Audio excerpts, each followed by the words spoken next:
I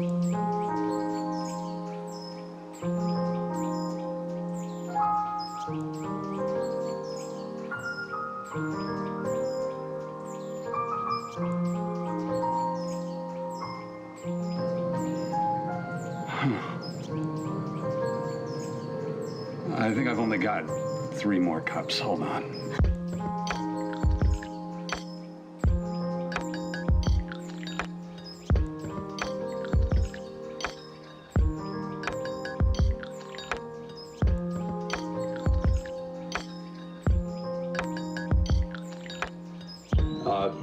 Mr. Clay and, no, I'm fine. 1 second.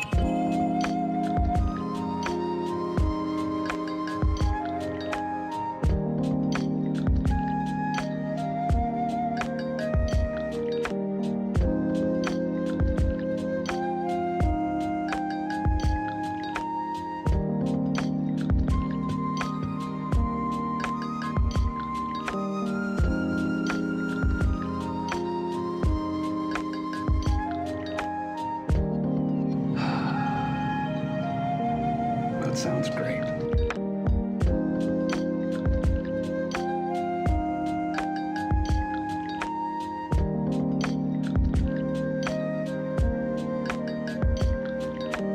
I would love to try your tea. Please let me know what you think. It is delicious. Only grows here. We've been tending this garden for generations. You're drinking dead people tea? Aren't we all? Yeah, that's very true.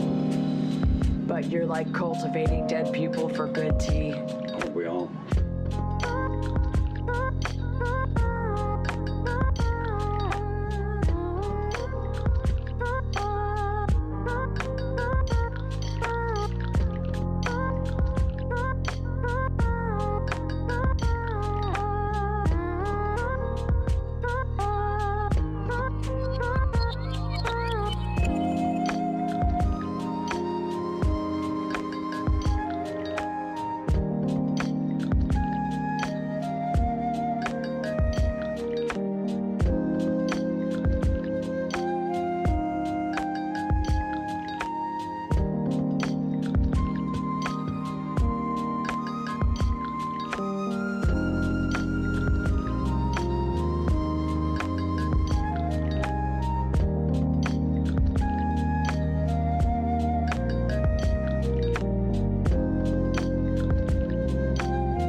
Please let me know, what can I do for you?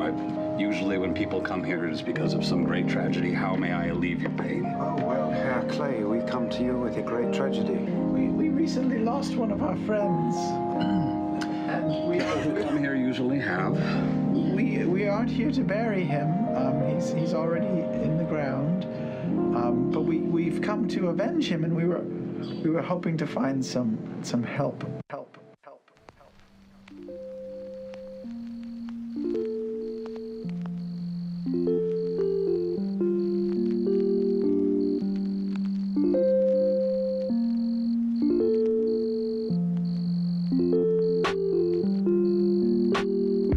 Yeah, this is a place where we take the dearly departed people who have done well and people who have lived good lives, and we put them into earth that has been touched by the Wild Mother, and in turn she grants them with beauty and splendor and sometimes tea.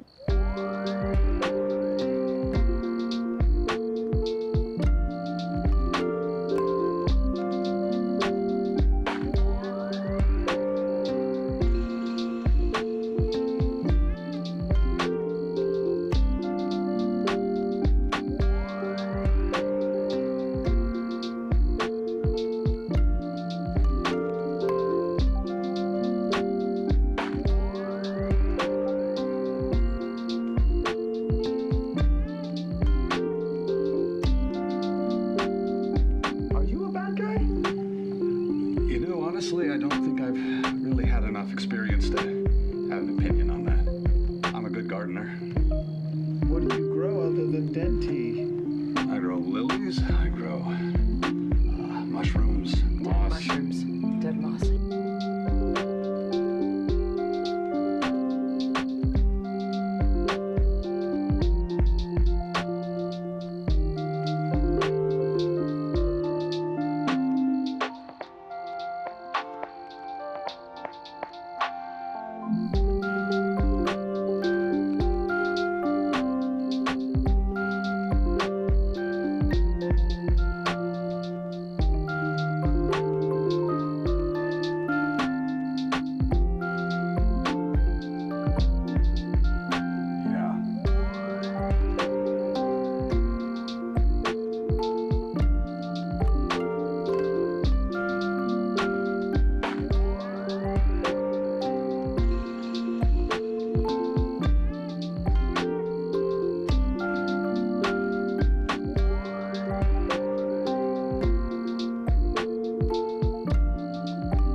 I've been on my own for a while. It makes you get a little, rambly.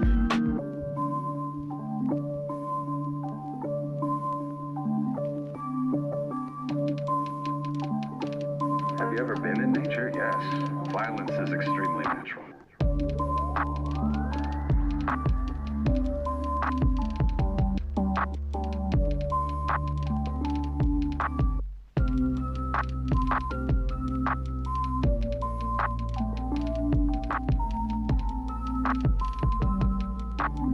Somewhere there's a plant that needs some compost, and I'm happy to make some more.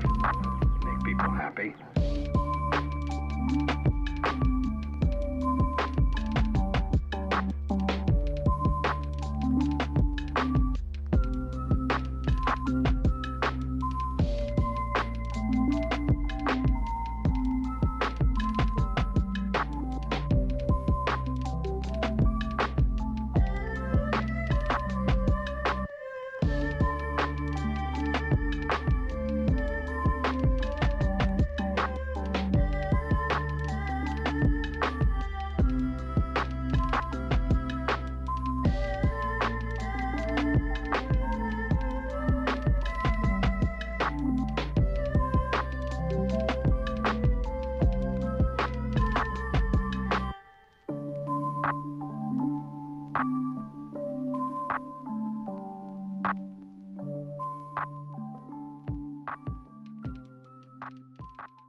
I'm ready to leave. It's gonna be a little much, but I think I can do it. I'm ready.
Well, good morning, everybody.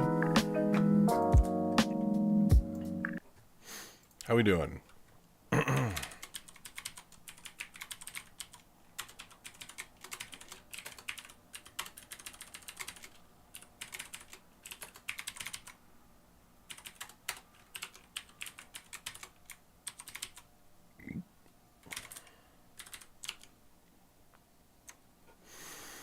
Morning, Schools Bane. Morning, Lady Temeraire. Morning, Mythor. Hey, Jay. Well, thanks so much for dropping by and hanging out. Enjoy your lurk. Oh, what do we got?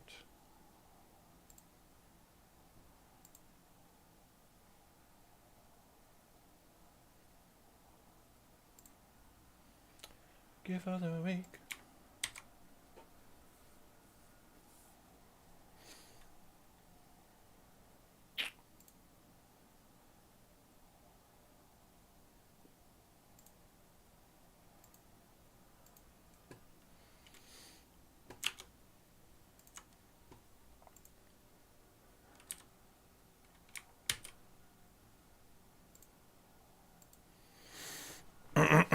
How's everybody doing today? Oh, my hair is crazy, isn't it?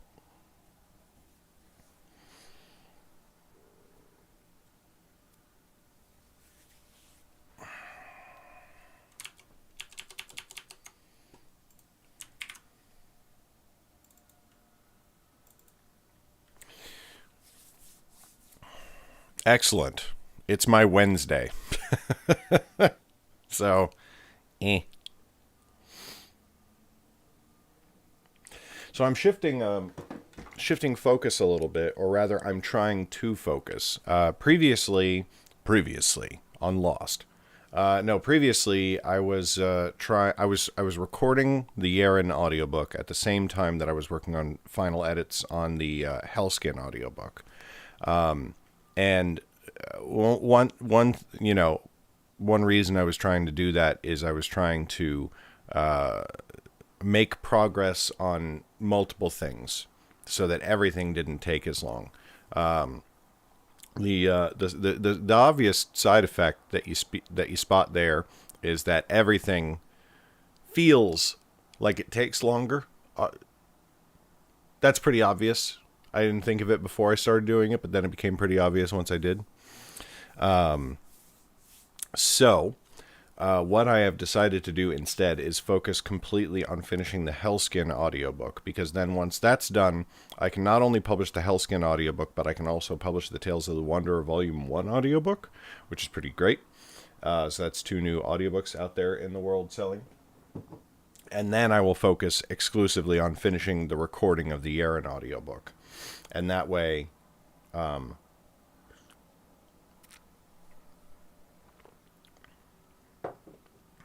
it's just more focused. Aha, butt hump day. Aha ha. Butt hump day. We're children. But yeah. I also noticed that it distinctly changed, obviously, I'm one of those people where any change feels really good when I do it. Like, I like changing my process. I like changing what I'm doing. So maybe it's just, it could just be that effect, and that's also valid. But I did notice that it made me think more. When I had one thing to focus on, like, all morning exclusively, it made me think about it more throughout the rest of my day, and it made it it made me a little more excited to get up and start doing my day this morning, because there was just the one thing to focus on and get excited about.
I don't quite get that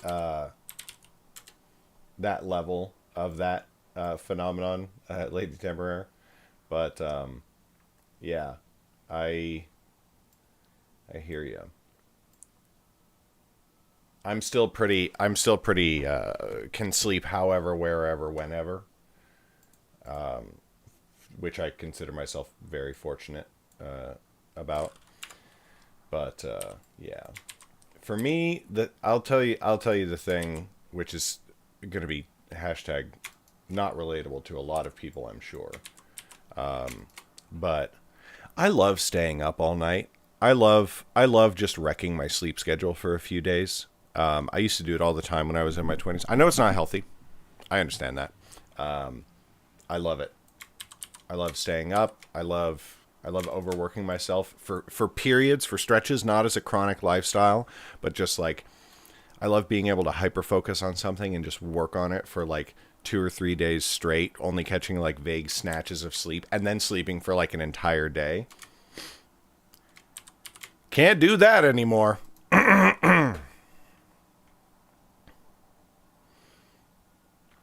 Having one of those fighting a bear trying to run away dreams so you're all tensed up. That sucks.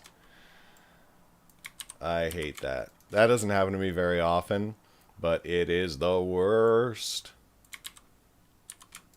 Where you're like, oh no, I was working all night. As far as my body's concerned, I was working all night. I have not had a good night's sleep because I wasn't sleeping.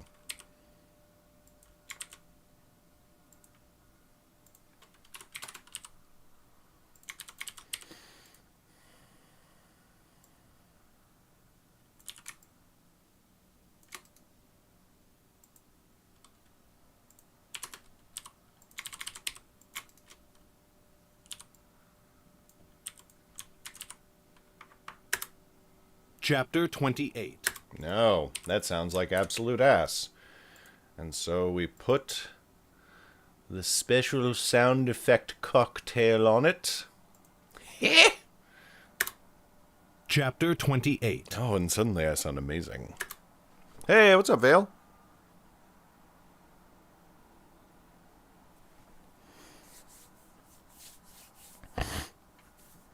Have to be planned more carefully? Yeah, maybe. Kids also make it a lot harder.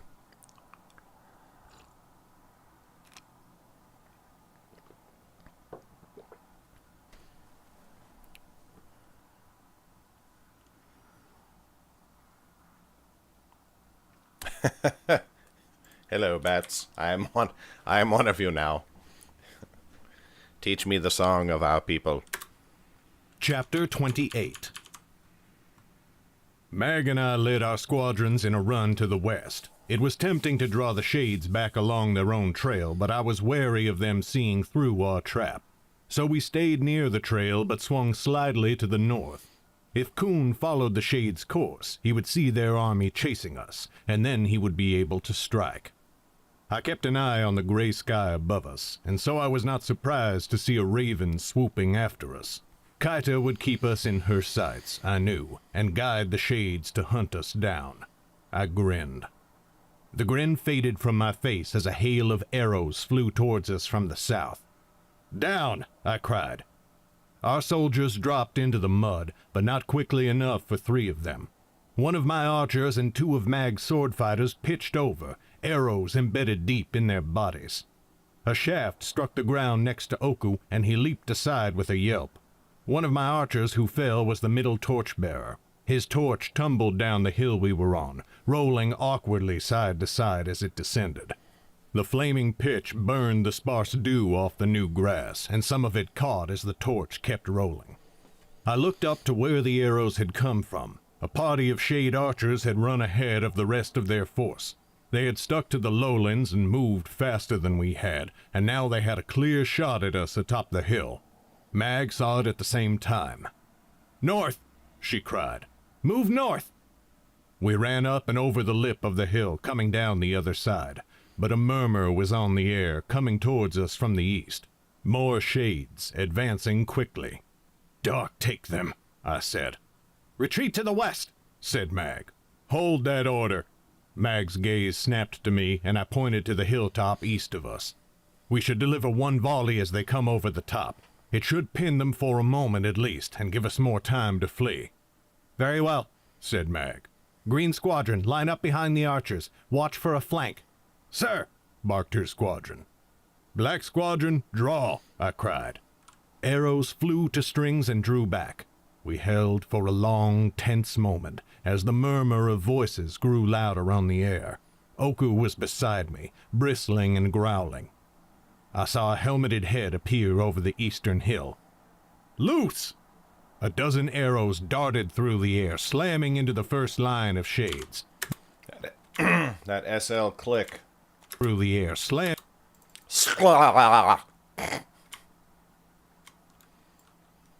Always so ugly on the waveform, too. Through the air, slamming into the first line of shades. Nearly every one found its mark.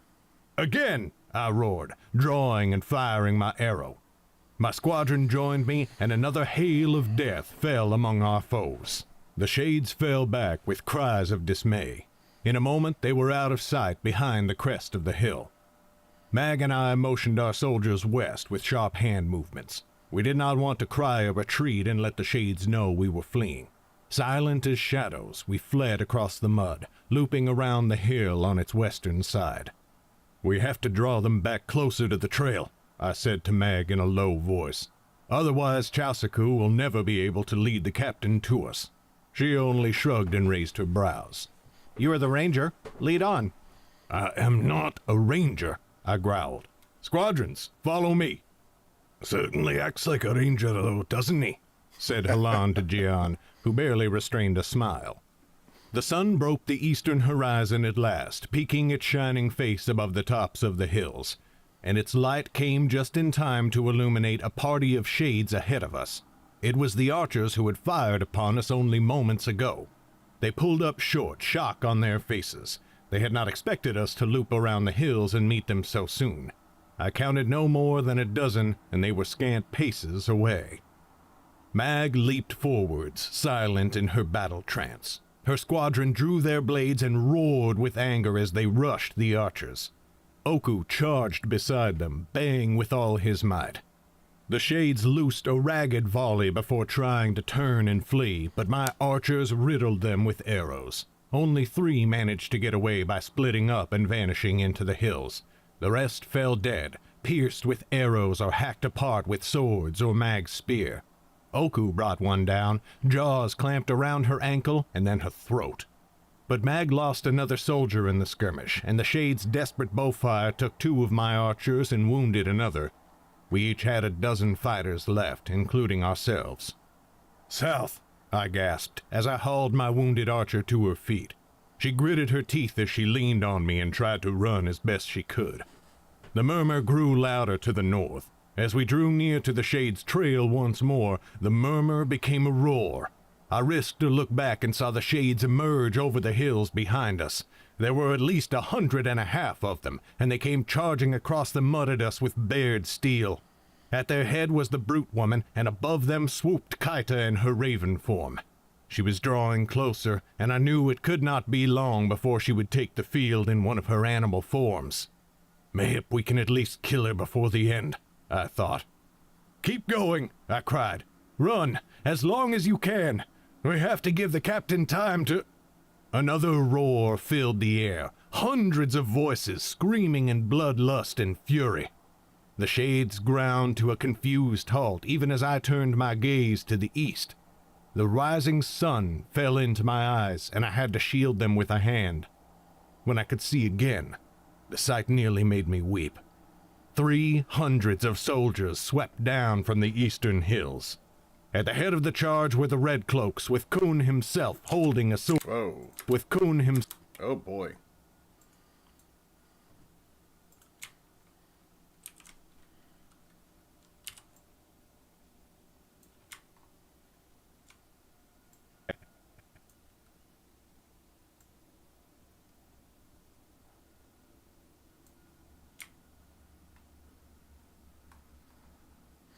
See how the waveform flattens off on the top like that?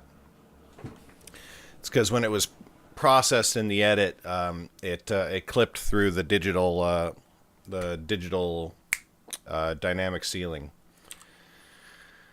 And so we don't get that nice sort of soft, crunchy analog distortion that actually can be very pleasant, although I wouldn't necessarily want it in an audiobook. Instead, we get what sounds like a nanobot shitting its pants. Nope.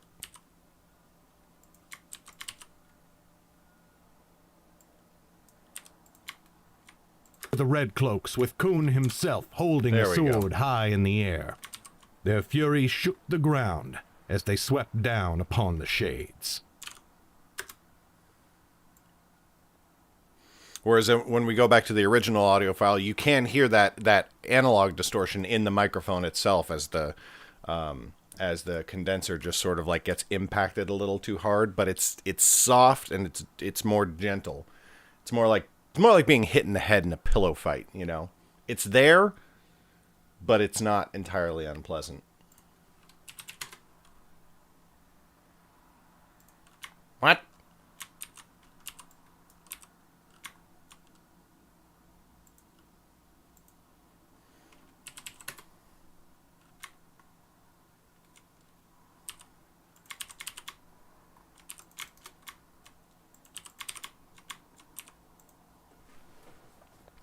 I was not entirely unsupervised, but I remember that I used to just go walking out like around my neighborhood. I lived on a mountainside neighborhood, and like I was all over that damn mountain, and I was just like, wow, I really went out wandering like far without adult supervision. That's super crazy. And then I realized like my kids wander our neighborhood all the time, and it's not quite the same. It's like its own little sort of like closed off neighborhood. But like, I don't know how far they go. I literally don't. They're not within sight of the house. They just grab their friends and they go trucking off. And I'm like, huh.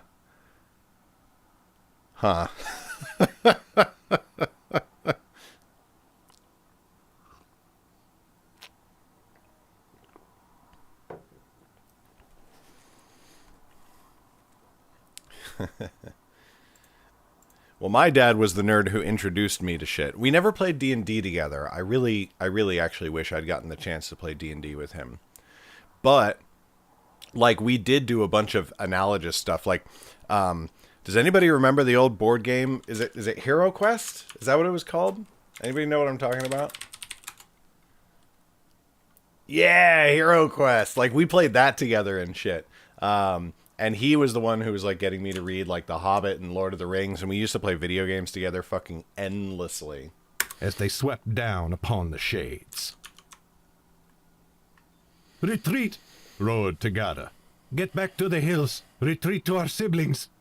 Kaito watched from the sky as the shades turned and fled. Tagata waited until the last, holding the rear of the formation as they ran into the hills. The Mystic's militia were coming right towards her forces, and they outnumbered the Shades 2-1.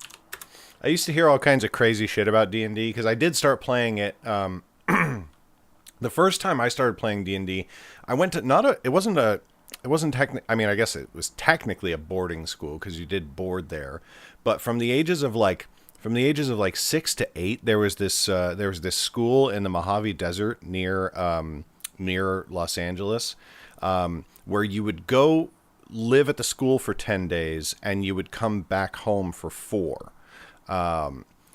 And I went there for 2 years and I fucking loved it. It was so awesome because that like it, I don't know, it was like 300 acres of desert wilderness and you could go like wandering around and you could go horseback riding and you raised animals and everything like that. And I heard about it, and I convinced my parents to send me there, and they were like, "Are you sure? You want to be away from home that long?" And I'm like, "Yeah." And that's where I first got introduced to D&D. But then, like, I heard other kids at the school talking about D&D like it was this big, scary thing. And the most ridiculous thing that I ever heard, there were the I mean, I don't want to, you know, like label someone too harshly, but like the goody two shoes or like the tattletales or whatever, the kids who enjoyed telling other kids why what they were doing was morally wrong. And one of the most ridiculous things that I ever heard was that D&D was bad because if your character died, you had to go to therapy as if a family member had died because that's how into the game you were going to get. And we all just looked at the girl who told us that. We were like, do you want to try playing the game? Because I don't think you know what you're talking about. Because we're a bunch of 6 and 7 year old kids, you know? I was like, I'm going to play a goblin called Fart Gobbler. All right, you walk into a cave. There's a dragon. I attack the dragon. The dragon eats you. Cool!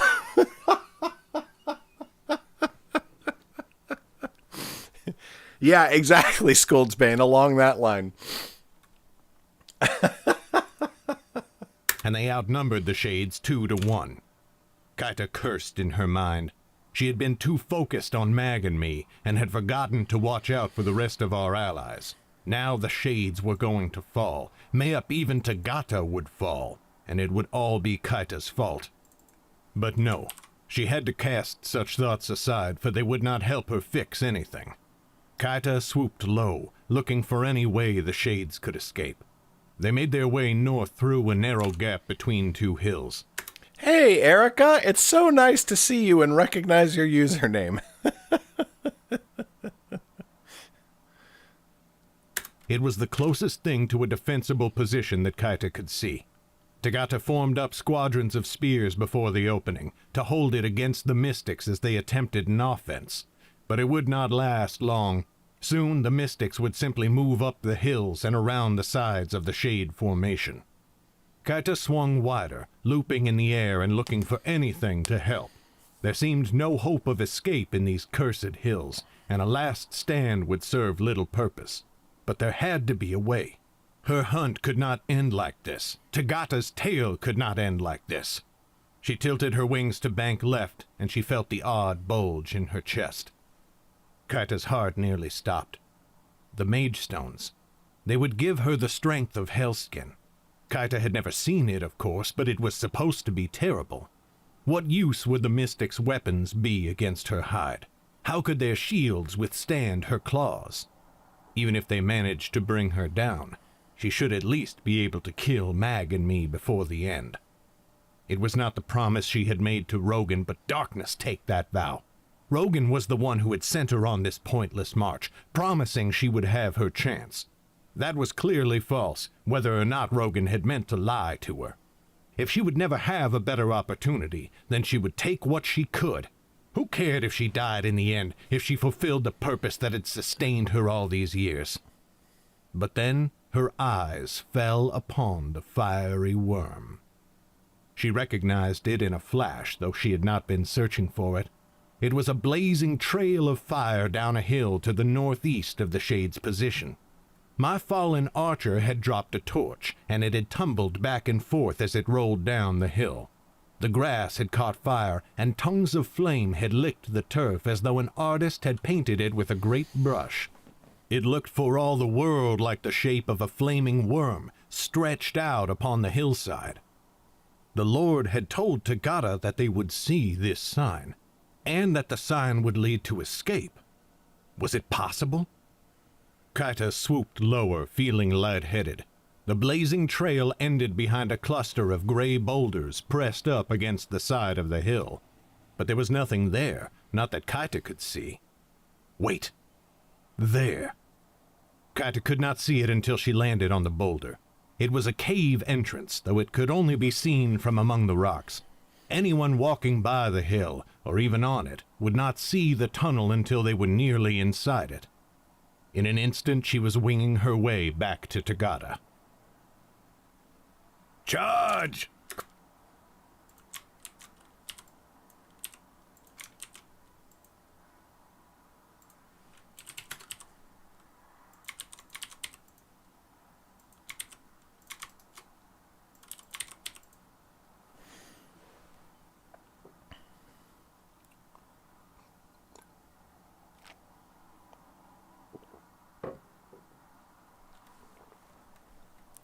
way back to Tagada.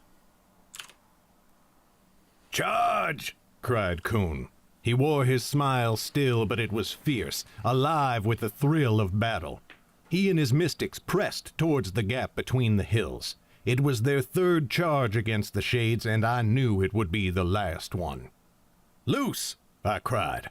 Our arrows flew over the mystics' heads, landing among the enemy and casting many of them to the ground. The rest of the Shades wavered, and they broke almost the instant Coon's mystics slammed into them. As one, they turned and scattered, blue cloaks fluttering in the air behind them as they ran north in the mud. Mag and I guided our squadrons close behind Coon's as he ran in pursuit. But almost from the moment I pressed through the hills, I felt that something was wrong. There were a paltry few dozen of the Shades in front of us. Then I forgot such thoughts as another roar filled the air. Jen, Coon's nephew, cried aloud as he led his company from the east. Coon had sent him east to loop around behind our foe. Now they were flanked and cut off. 400 of our soldiers met in the center of the battlefield. The Shades turned back and forth, wavering. They did not know whether to face the charge from the south or the one from the east. In the end, it did not matter. They died to a one, their blood staining the muddy ground beneath them as it pooled. The battlefield fell to silence, that sudden, shocking stillness that comes after the worst violence, the most brutal carnage. It was broken only by a ragged cheer from our forces before everything fell to quiet again. I fell on my back in the mud, panting heavily. I felt like I had run many leagues in our flight from the Shades, and every step had felt even worse with the sucking mud clutching at our feet. "Oh no, you great idiot," came Yue's voice. "Come here." I heard her heavy footsteps approaching. I groaned, but I smiled and raised a hand. Yue seized it and hauled me to my feet. Her arms wrapped around me and mine around her. We shared a kiss, which was both poisoned by and sweeter for the death all around us. "Why, Sergeant Balan," I said in mock surprise. "Were you worried about me?" "Don't take you for a fool," she said. "You are not running off and risking your life like that again, and the captain's orders be damned." "Careful," I said. "That is dangerously close to mutiny." "Then I am a mutineer," she said, and kissed me again. But as the thrill of the fight left me, and our little army began to collect it... It's a wife. It's a huge meal. A huge meal. My face started peeling. Cool. Yeah. Can you mute it for a second? Yeah, sure. One sec, guys. I'll be right back. Gonna leave you with the dulcet tones of Autumn Orange.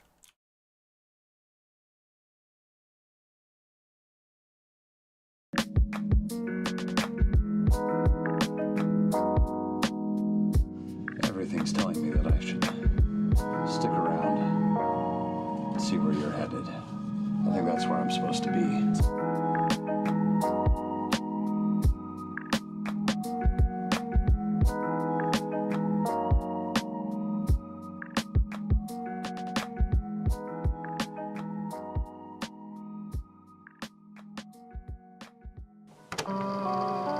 This is pretty good from a certain perspective. I mean, you think about it, bad things happen to people every day, and then you have a bunch of people who care about you so much that they come and save you, fix it, defeat a great evil. I mean,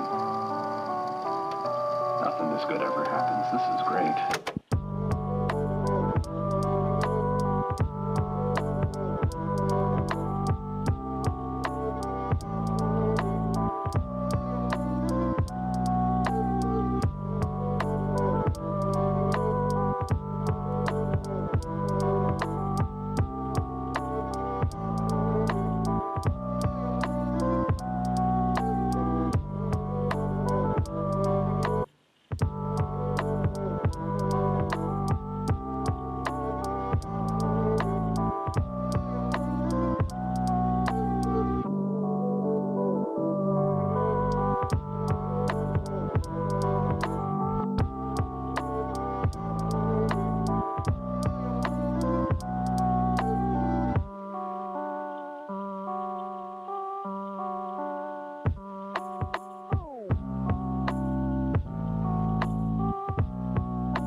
stream. She's got to go. Gotta go to work. Mwah. And then come back home. Oh, is Erica still here? Oh, Erica. Hi, Erica. Hope you're enjoying New York. Well, they had a power outage. She's in a hotel right now. I know, right? What She a should bummer. come stay with us. Yeah. Should have just moved to Oregon, obviously. Obviously. Duh, Erica. Duh. Durica. Duh. Okay. I'm going. Bye, babe. Bye, love you. Love you.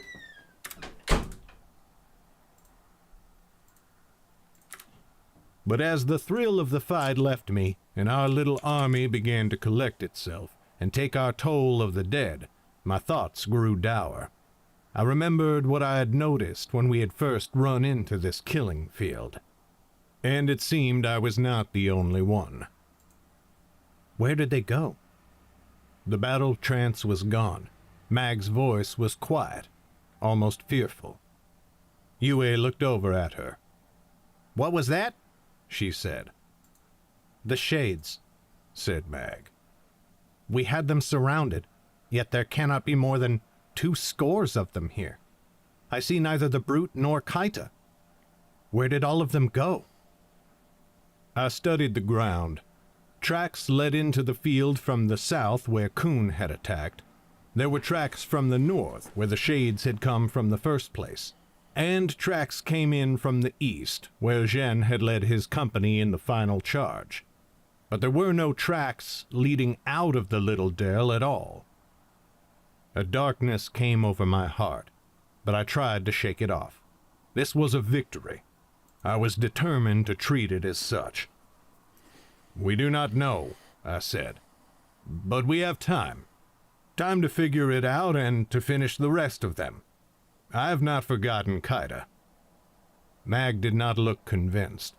She shuddered as though a sudden fear had seized her. But at last she nodded and turned to attend to her squadron. My grip on Yue tightened.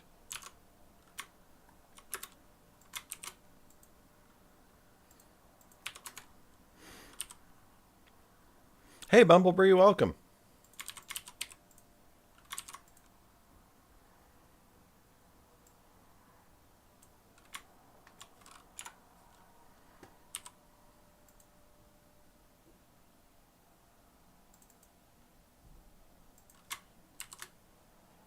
Oh.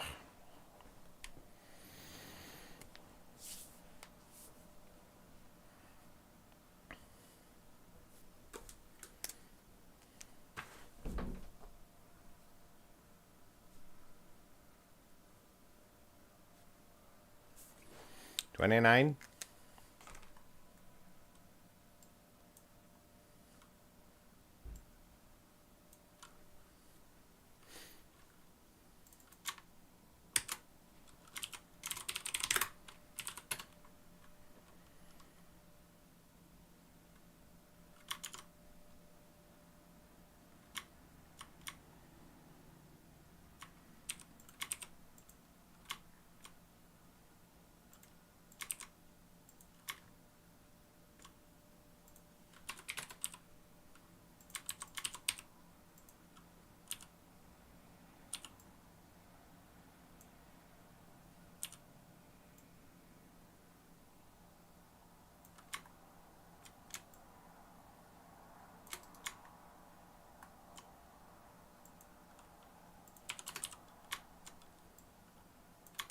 No.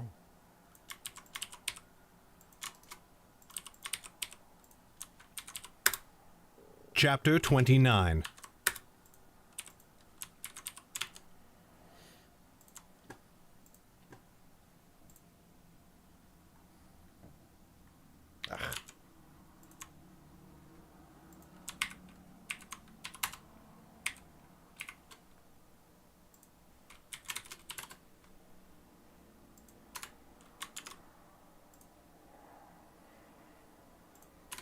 Okay, those files have to upload. I'm going to get myself a new cup of coffee. Wait, why am I doing that? I still have half a cup.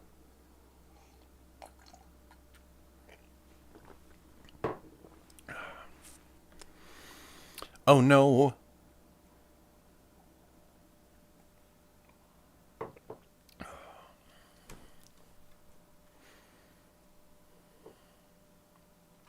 Not anymore. I'll be right back.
Opa! Oh no, Scold's Bane. I'm so sorry to hear that.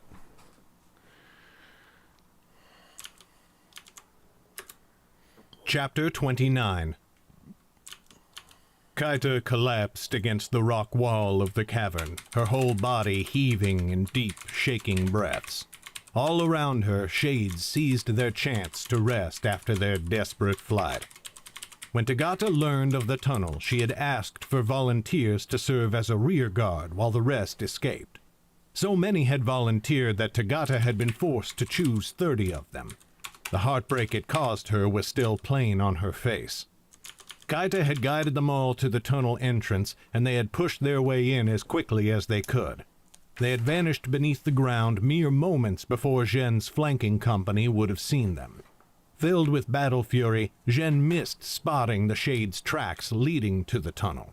Then his troops had trampled over the signs, obscuring any hint of how the Shades had seemed to vanish into thin air. The tunnel had turned west and continued beneath the hills for a long way, plunging deep into the earth before leading to a massive cavern. The Shades had torches, but the ceiling was so high their light did not reach it.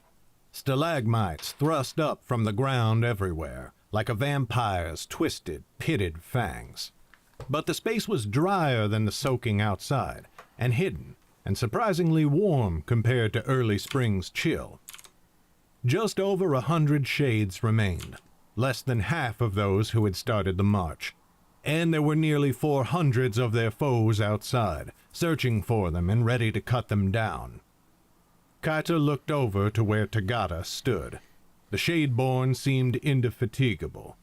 She had not fallen to the floor gasping like her siblings.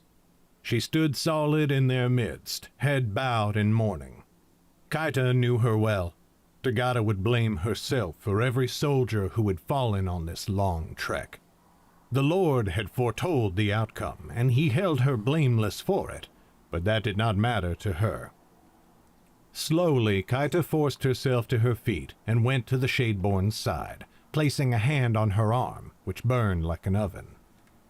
"Tagata," said Kaita quietly, "you saved everyone you could." "Not enough of them," said Tagata. She lifted her head at last, still avoiding Kaita's gaze, and took a deep breath. "But now we must look forwards. Help me see to everyone's arrangements. I want fires if we can find the fuel. None of us should have to sit in the dark, alone with our thoughts." "I think I should scout the caves," said Kaita. We do not have endless supplies. We have to find a way out of here, and I doubt we will be able to leave the same way we came in. The Red Cloaks will likely make camp in the same dell where they—" She bit off her words. Tagada's expression darkened. "Where they slaughtered our kindred," she rumbled. "Yes," said Kaita. "But we will avenge them. I swear it. Let me take my mountain lion form and search for a way out of this place, and then we can plan our retaliation. The Lord told you this place was an escape. There must be a way." Tagada gave her a small smile. "Whoever thought you would be the one coaxing me to have faith in our father? But you are right, of course. Go then, dear one. I will care for our kindred." They shared a brief embrace, and then a glow filled Kaita's eyes as she took her mountain lion form. The caves seemed to fill with light in her vision, the sparse torches letting her see almost as well as if it were day. She remained standing there by Tagada for a moment, drinking in the warm air. Her nose filled with the scents of the shades behind her, and 1,000 other smells as well. Long stale dung from animals who had passed through, and fresher deposits from bats. There was no sign of any larger animals having been here recently, which was a relief. Soon there was nothing more to be learned without setting off to explore. She rubbed her lion head against Tagada's waist and received a gentle caress along the throat. Then she loped off into the darkness. There were 3 tunnels other than the one they had used to enter. Picking the first one to her right, she ran down it, eyes and nose open. The passage twisted this way and that. Sometimes it dropped sharply down, and sometimes it rose so steeply that she had to climb, her claws digging into the limestone of the walls. For a half hour she crept along the passage, her hopes high. The tunnel did not dive deeper into the earth, which was a good sign. If it did not finish in a dead end, then there was a good chance Kaita would find an exit. And then, slowly, several strong scents began to creep into her nose. The first was fresh air, thick with snow, and her heart leaped. But then she smelled other things.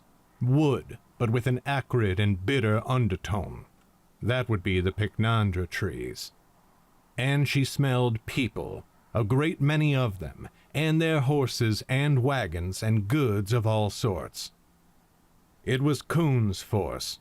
Kaita had little sense of direction beneath the earth, but this tunnel must have looped around to the southwest. It emerged into another hidden place in the hills, right beside where Kuhn and his army had made camp. Kaita's heart sank to her paws, but she pressed forwards anyway, just to be sure. The tunnel ended just as the other one had, behind a pile of boulders that blocked sight. Scrambling and scrabbling with her claws, Kaita climbed up, poking her head over the top of the boulders. There. The Mystics and their allies were barely more than a span away, off to the east. She could see the Red Cloaks massed towards the north end of the camp, while the army's train was to the south, closer to the caves where Kaita now stood. Once again she could almost feel Mag and me close by. We were there, right there. If she only took one of the mage stones, she could plunge into the heart of the camp, find us, and... But no. There was still her promise to Rogan.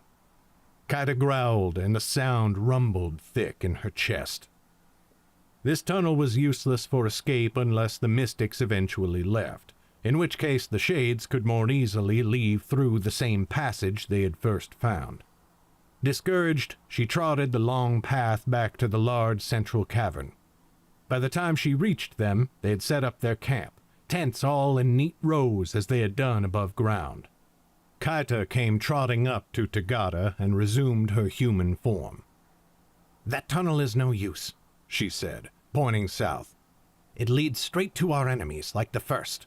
At least they have not discovered its entrance, or not that I could smell. In dark circumstances, we must cherish small blessings all the more," said Tagada. "Thank you, Kaita. I will go explore the other passages." She turned to go, but Tagada held up a hand. "Wait," she said. "You should rest." The others tell me you were wakeful through much of the night, and you have run far and overused your magic since before dawn. I am fine, said Kaida, shaking her head. I will rest once I find us a way out of this mess. Eat some food at least, said Tagada. You cannot tell me you are not hungry. She smiled as Kaida's stomach rumbled aloud. Food at least, said Tagada. There's an ugly little something in here. Gotta. Is it? What is this? Is it you?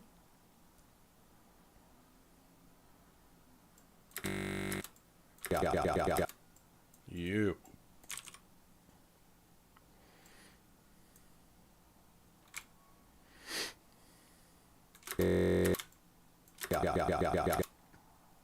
Said Tagada.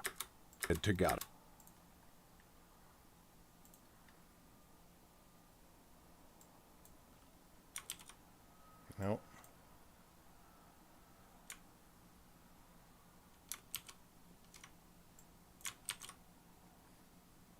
Said Tagada.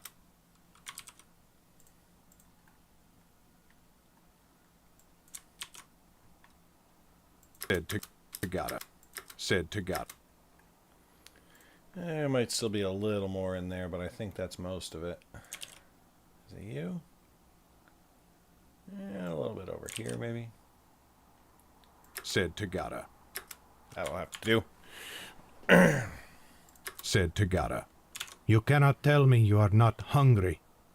She smiled as Kaita's stomach rumbled aloud. May a bite would be good, said Kaita reluctantly. Tagada chuckled and ushered her over to one of the noisome campfires the Shades had built. There were only two, for they had had to make them out of dried dung, and there was precious little of that to be found. Kaita sat, her body nearly screaming in relief after its exertions, and they began to tuck into a little meal together with their fellows in the darkness.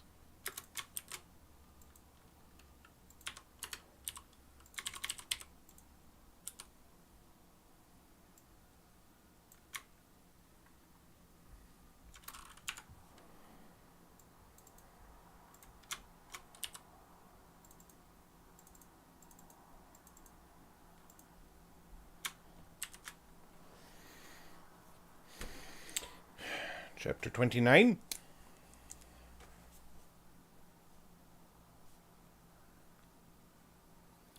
Goody goody. Chapter 29. Durden. Chapter gur.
Chapter 30.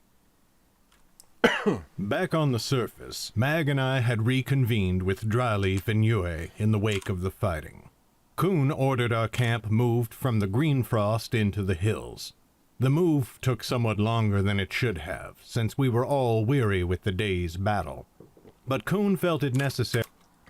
Ordered our camp moved from the green frost into the hills. The move took somewhat longer than it should have, since we were all weary.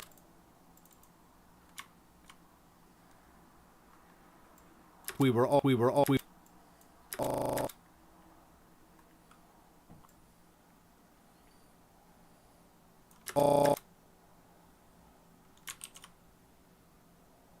should have, since we were all weary.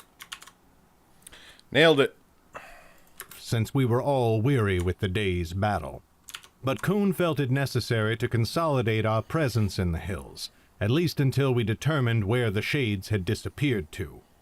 Now, close to midday, we ate a meal by our campfire, the same as Kaita below the earth, though of course we did not know that. I could see the deep dissatisfaction in Mag's expression.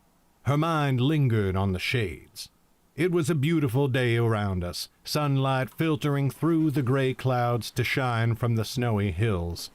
But her mood was ugly, and she spoke little, only giving brief answers when we tried to broach conversation. "Where did they all go?" she muttered after a time, placing her bowl on the ground. It was not even half eaten. Oku's ears perked up. "They cannot be far, Mag," I said gently. "There is nowhere around here to hide for long. We will find them." "And in the meantime, there is plenty to do," said Yue. "We have wounded to see to and troops who need our guidance." But she sounded disgruntled, and she poked savagely at the logs of our fire with a long stick. "All of that is well and good if it helps us find Kaita and end her," said Mag. "Yet now it is only a delay. She has evaded us before, and it seems she has done it again. But this time she brought a whole army into the shadows with her." Dryleaf's hand rested on Oku's head, scratching him behind the ears. Oku sat patiently, enjoying it, but his gaze was riveted on Mag's abandoned food bowl. "You fear losing her forever," said the old man. "But I do not think that is how your hunt will end. One day you will have the confrontation you desire, even if it is not here in these hills." Mag's fist clenched. "No," she said. "It will be here. It must be." "Mag, come now," I said. "Why is it so important that—" "Because I am tired, Alburn," said Mag. Her voice cracked, and hearing it froze me. "I'm tired of having her dangled in front of my face, luring me along like a carrot does a mule. I'm tired of wandering endlessly across the 9 lands. I want this to be over, now. I'm tired of—" She turned away, looking towards the center of camp. "Mag," I said slowly. I do not... Mag, slowly. Said slowly. "Mag," I said slowly. I do not know what comes next," she said, almost whispering. "I have no plan for it, but I want one. I've been trying to think of it, trying to picture it. I cannot. It is as though my road ends with Kaita vanishing at her feet. It makes my life feel so small, and I'm tired of that too. I want an after." She stood. "And I'm going to have one." "Mag?" I said sharply. Yue and I scrambled to our feet as she stalked off. I helped Dryleaf up and brought him along. "Where are you going?" "To speak to the captain," she replied. "Mag, wait," said Yue. "Why?" "I am going to find her." "What, alone?" I said. "Her. What,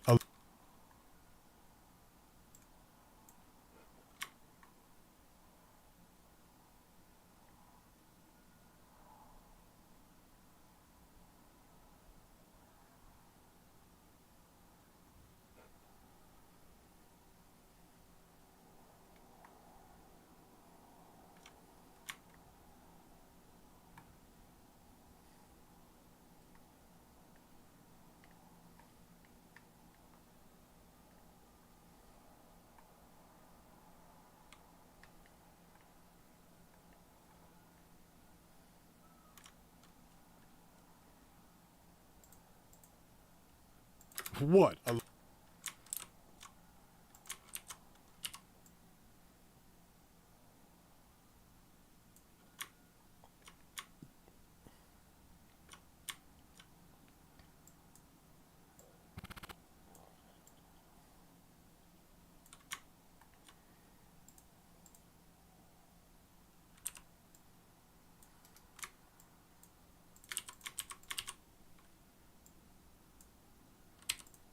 What, alone? I said. What, alone? I said.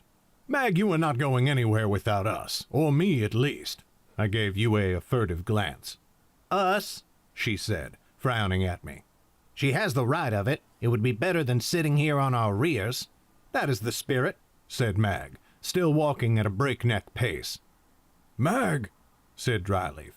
His voice was almost too quiet to hear, but Mag's gait hitched for a moment, as though she had nearly paused but forced herself on. My dear girl, do not risk too much with rash action. I risk nothing, said Mag. Every time I have faced her, I have defeated her without taking a scratch. Of course she cannot harm you, said Dryleaf, who was breathing heavily now with the pace of our walk. But what about everyone else? At last Mag stopped. She wheeled on him. And why do you think I am doing this? She snapped. What do you think this whole journey has been for? I started chasing Kaida because of what she did to my home, to my Sten. In Lan Shui, she killed many, and Kahonga she started a war that killed even more. Even now, though we win each battle, dozens fall every time. It seems clear that I can protect no one by moving slow, by ensuring each step is safe. So I am done with it. I am ready for the end, and I am sick of people telling me to wait. Meg, I said reproachfully. The look on her face was so fierce I had an urge to put myself between her and Dryleaf. It is all right, my boy, said Dryleaf. He patted my arm. Strong words are of no concern to me. But I beg of you, Mag, if you want to know what comes after Kaita, then turn aside from her. I've suggested it before, though I knew you might not be ready to hear it. You need to hear it now. You have allies, friends. You have the good Captain Zhu and this little family that has taken you into the fold. It will not replace what you lost in Northwood, but you are wise enough to know that nothing will ever replace that. Build something new instead. It will be no less dear, simply because it is different. Mayhap I will, said Mag. But after. Northwood is not over. Not until she lies dead at my feet. And will that help, Sten? Said Dryleaf quietly. It has never been about Sten, said Mag. I know that. I'm not a fool. It was always for me. And she turned and set off towards the captain's tent again. She turned and set off towards the captain's tent. Alright, where are you, fucker? Ah, I think I see you. Oh, God, look at that.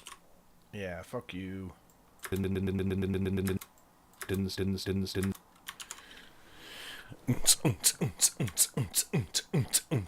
Captain's tent again. Yeah, nailed it. Yue followed her, and I started to do the same with Dryleaf, but he patted my hand and shook his head. Leave me, boy.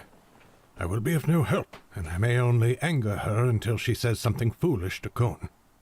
I will find my way back to our fire with Oku's help. All right, I said. We will return as soon as we may. I ran after Mag and caught her as she reached Kun. He was in conference with Tu and the other lieutenants, including his nephew, Zhen. The group of them all looked up at us in confusion. Sergeants, said Tu, looking confused. It was a breach of protocol, said Tu.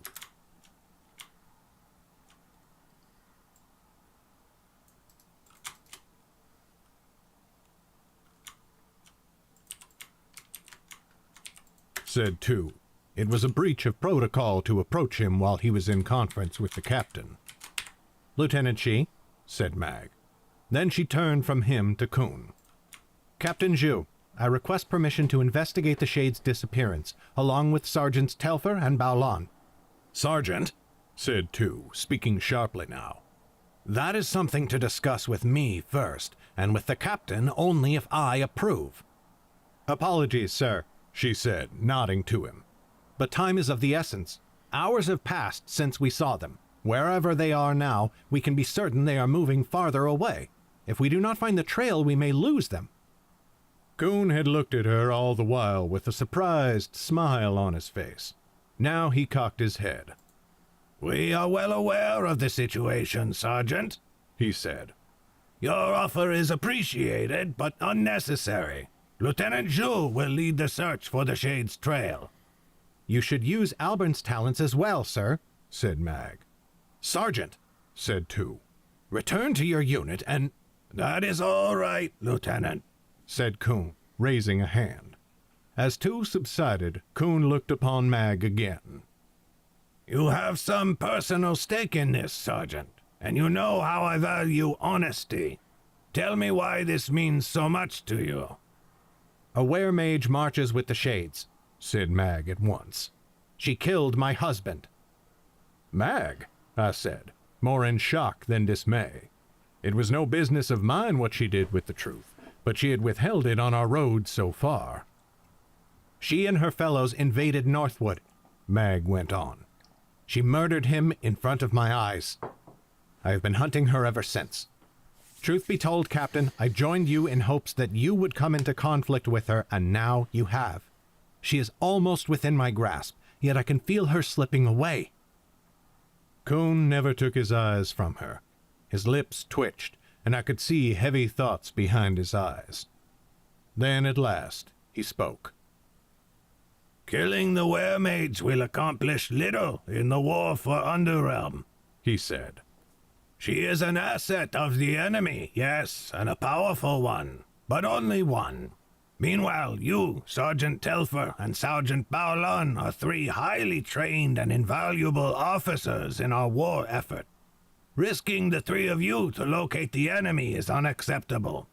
If you have any skilled trackers in your squadron, I might consider sending them, if you propose it to your lieutenant first. Captain, said Mag. No, Sergeant, barked two, stepping in front of the captain. You have pushed things quite far enough already. Your captain has given you a command. He has even deigned to explain his reasoning behind it, which you are not owed. Turn and march back to your unit now, or you will face discipline. I had never seen the lieutenant so angry. Mag looked as if she wanted to argue more, but she subsided. Coon's expression was firm, but I saw pity in his eyes. If I'm being honest, I agreed with his decision. An army is nothing if it lacks unity, and soldiers cannot be running off to settle personal vendettas. Gently, I put a hand on Mag's arm. Come. She turned without looking at me and stalked back to the tents. I waited a moment more, bowing my head to two. Apologies, Lieutenant. It happened very quickly. His nostrils flared, but he did give me a brief, sharp nod. I took that as the best sign I was going to get, and together with Yue, I followed Mag back to our tents at the heads of our squadrons. How did it go? Said Dryleaf. Not well, I answered him. The captain was not amenable to Mag's decision. And is that the end of it? Said Dryleaf. Not on your life, said Mag firmly. Yue frowned. What do you mean? The captain gave his order. I'm going out anyway, said Mag. You cannot be serious, said Yue. After he told you no?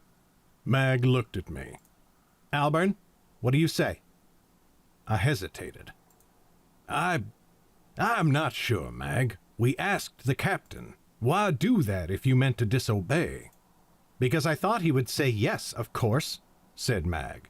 And he should have, because I am right. Your skills are wasted sitting here in camp. He says we three are too valuable to lose? Well, what good is value if he does not use it?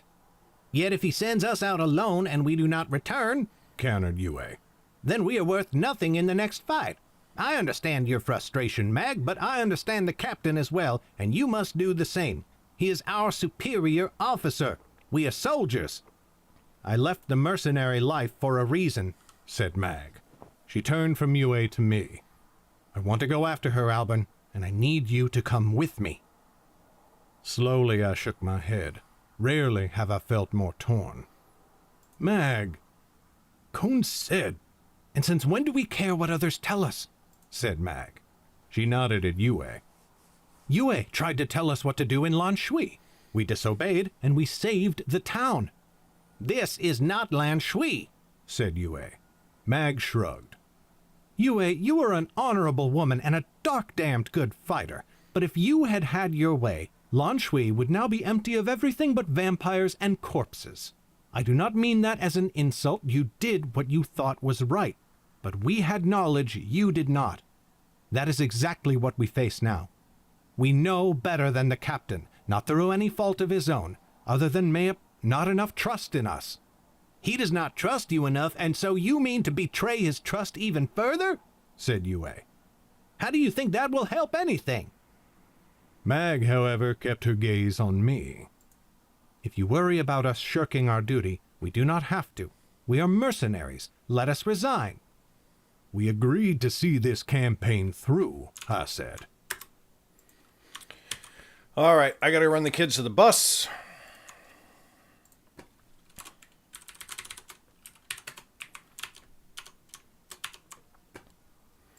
I will be back in about 15 minutes. And until then, I will leave you with Autumn Orange once again. And then we will return and keep going on the edit. Be back in a few.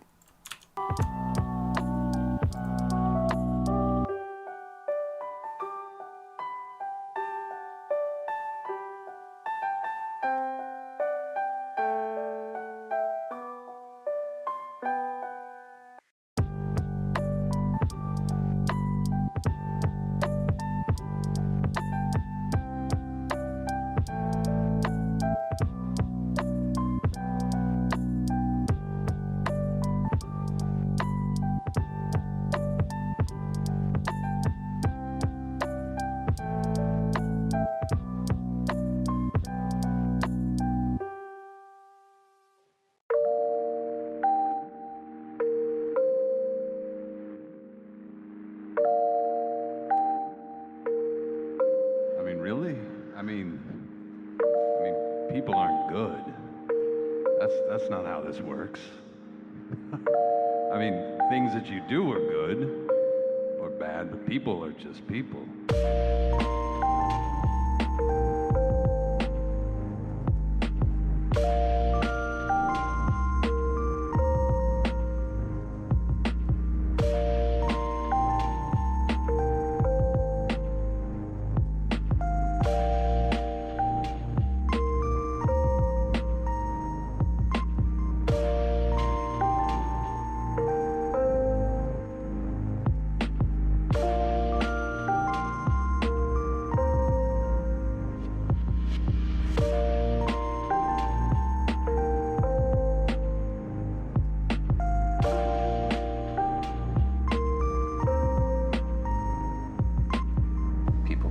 Talk a lot.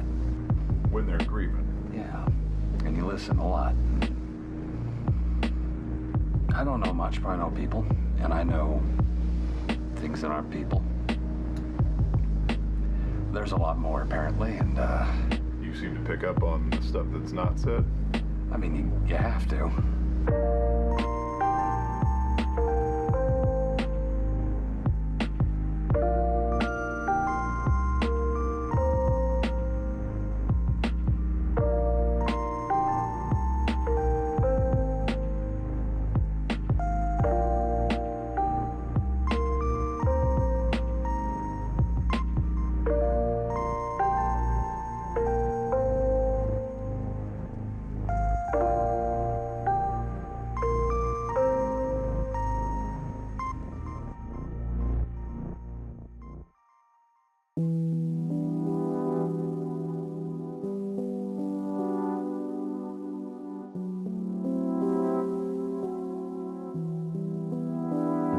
Not yet removed from the cross, whether it be by luck or superstition, there is the white snow dappled, multicolored coat of Molly Monteith.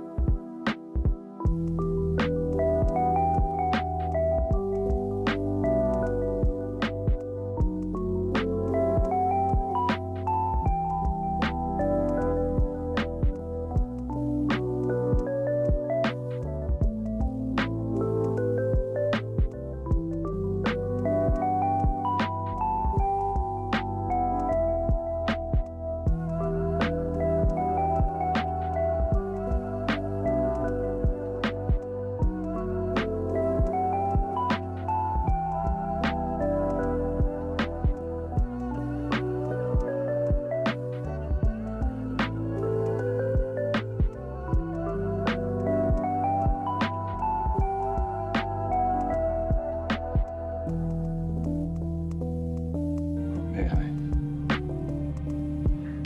Something will be here. What did you just do? I made the Earth remember him.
Something will be here.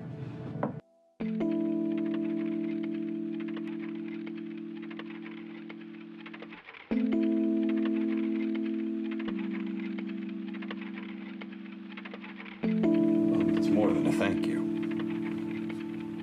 I feel that you have to be free, so that you can finally pay your debt. This is me paying my debt. No, this is you hiding from your debt. You're a man who is afraid of what you owe. I understand. That's okay. This is not your debt. Your debt lies elsewhere. I know these things.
think perhaps it's destiny.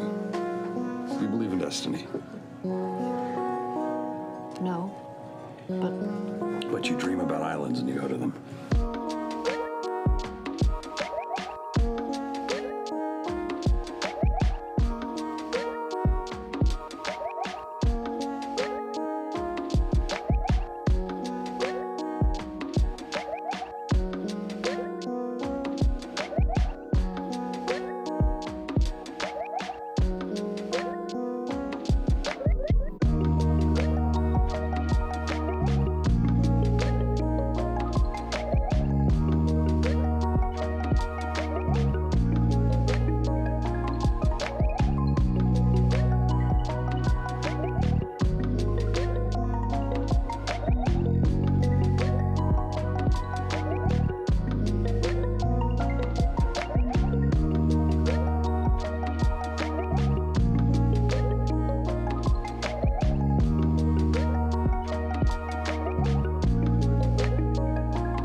I think it's important to follow one's feelings on such things. I commend you.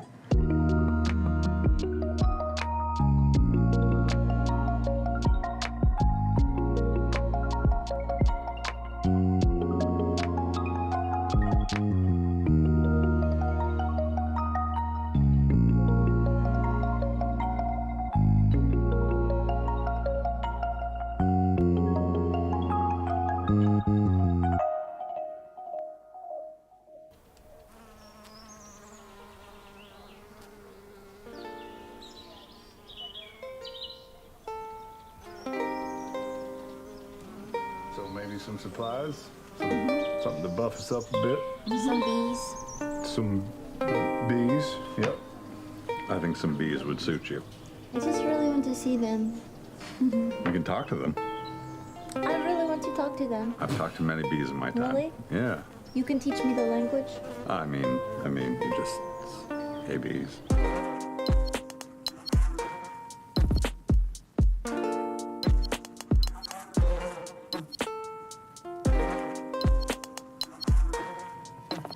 Hello, bees.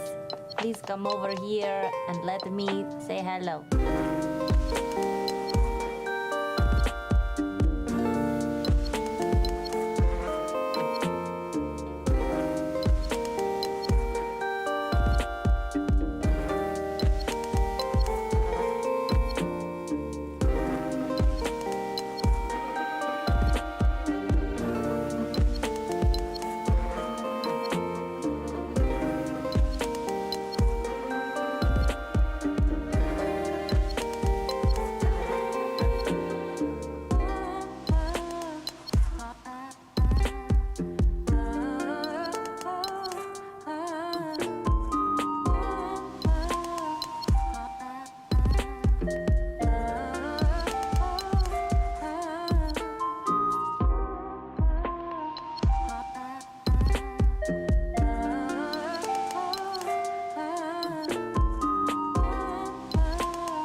say to them? I don't know. Tell them to come over here, but don't sting us. Hold on. Let me do a thing.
I think, we back. Coming to the realization that, perhaps I was not entirely clear of what I signed up for, but I don't think that means that it's the wrong path.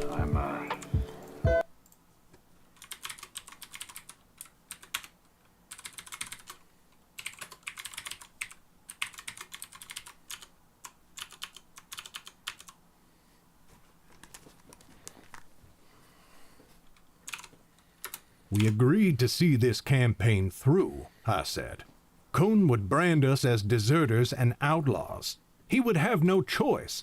Imagine if everyone in this force thought they could simply turn tail for home after a bad day.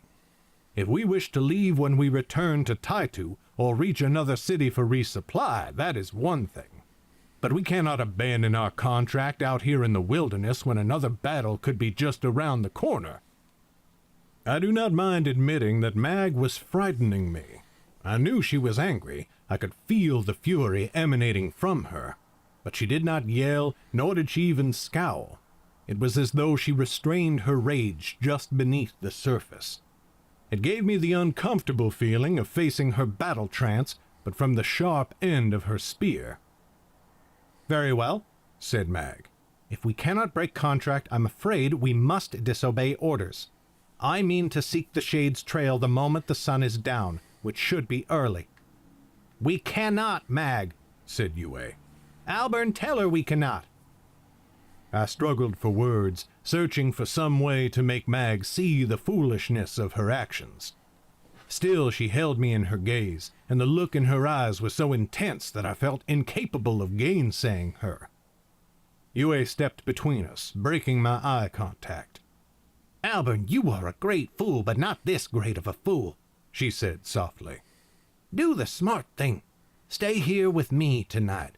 Let us go and invite Nikao to stay with us. He has been trying hard enough to get inside our tent. Forget this madness." "If that is more important to you than finding Sten's killer," said Mag, "then I suppose I cannot stop you." Floundering, I turned to Dryleaf, who still sat motionless by the fire. "Dryleaf?" I said weakly. But he only shook his head. "I am sorry, my boy. I have said all that could be useful. You know I think this is madness. If that does not sway you or Mag, nothing else I could say would do so." Mag stepped around Yue and put a hand on my shoulder, gripping it firmly. "Albern, in Northwood we promised each other. Together until the end, until Sten was avenged. In Lan Shui we said it again. Are you still with me?" "Are you with me?" I said. "Why must your way be the only one?" "Because my way leads to Kaita," said Mag. "You would have us sit here and wait, and that is nothing either of us promised the other." I've lost battles in which many of my friends died. I've borne the bitter sting of watching my commander surrender to the enemy in the middle of a corpse-littered battlefield. Excuse me. But rarely have I ever felt so defeated as I did in that moment. "All right, Mag," I said quietly. "I made my pledge.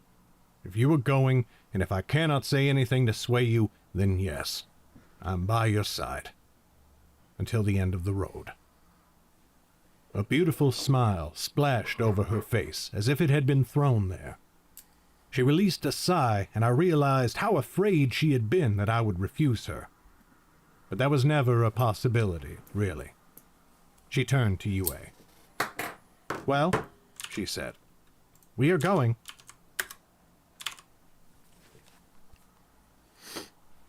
Hey, sweetheart, what's up?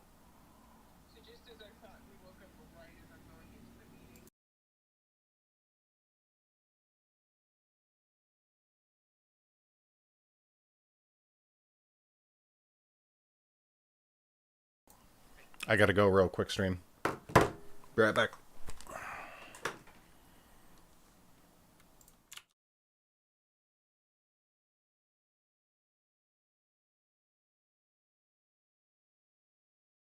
I'm getting used to the idea that this is would be a test if it were easy.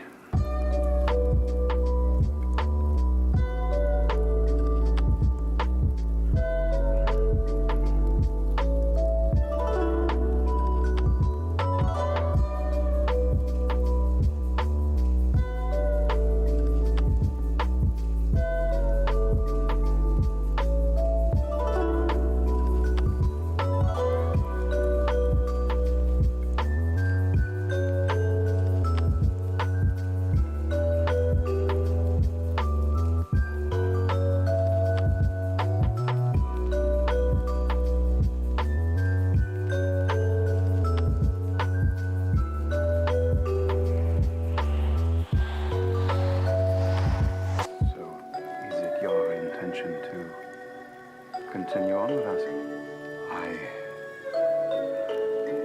I joined your group of friends, I guess our group of friends now, as a testament of faith, and it would be a disservice to that faith to turn around because it's hard. If it had been easy and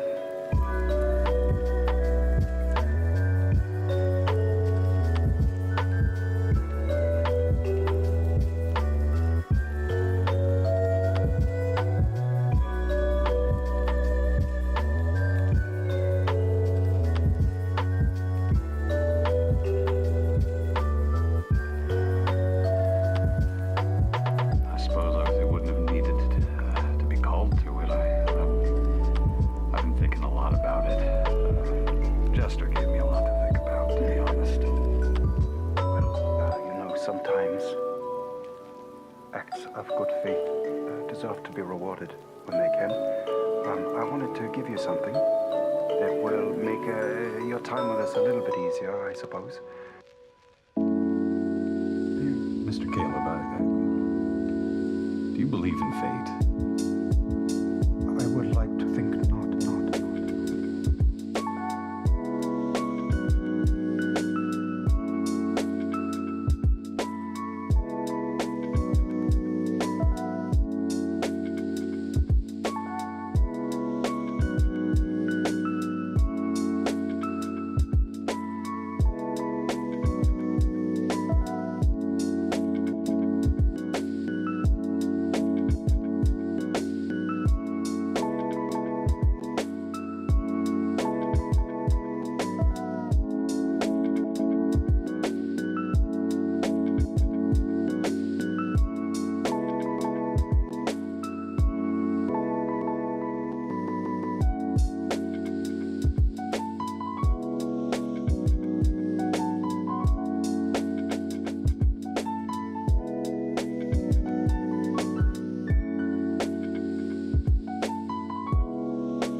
shaping you into something important, and I want to make sure that you get to wherever you need to be.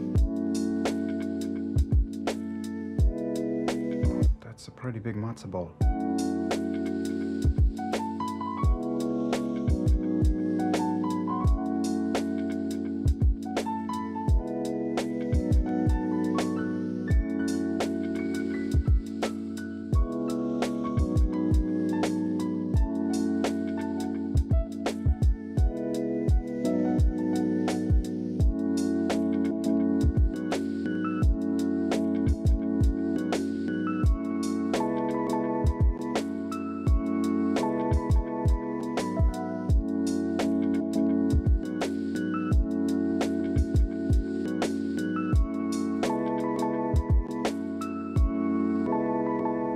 even when not the best.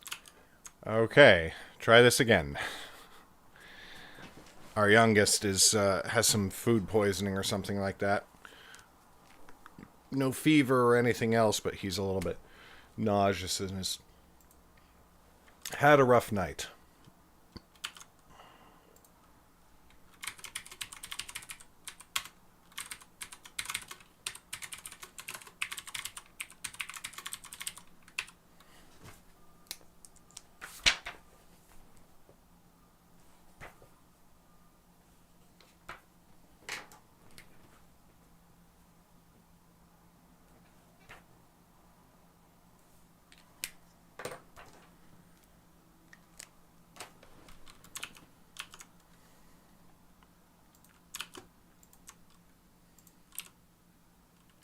We are going. Will you turn us in to the captain? Or will you come with us? I want your sword by my side, Yue. Yue barely seemed to hear her. She was only looking at me. Alburn, she said. You agree with her? I do not, I said. But I promised, Yue. I cannot abandon her now. Snorted Yue. I thought that promise went 2 ways.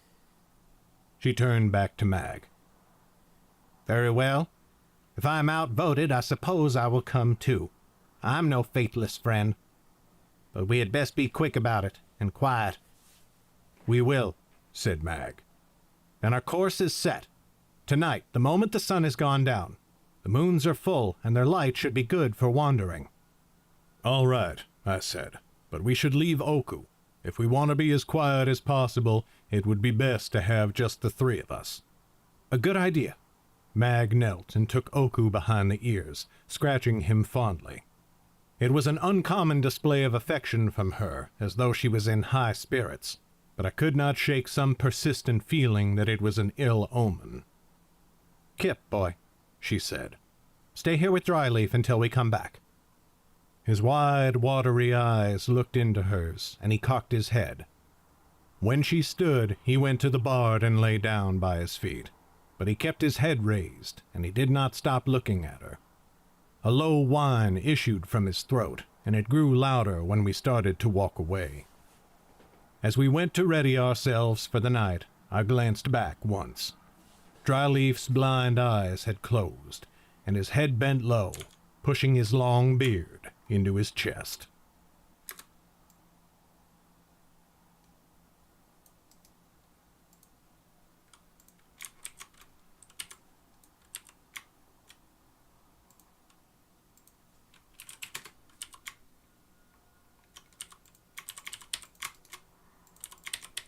Beard into his chest.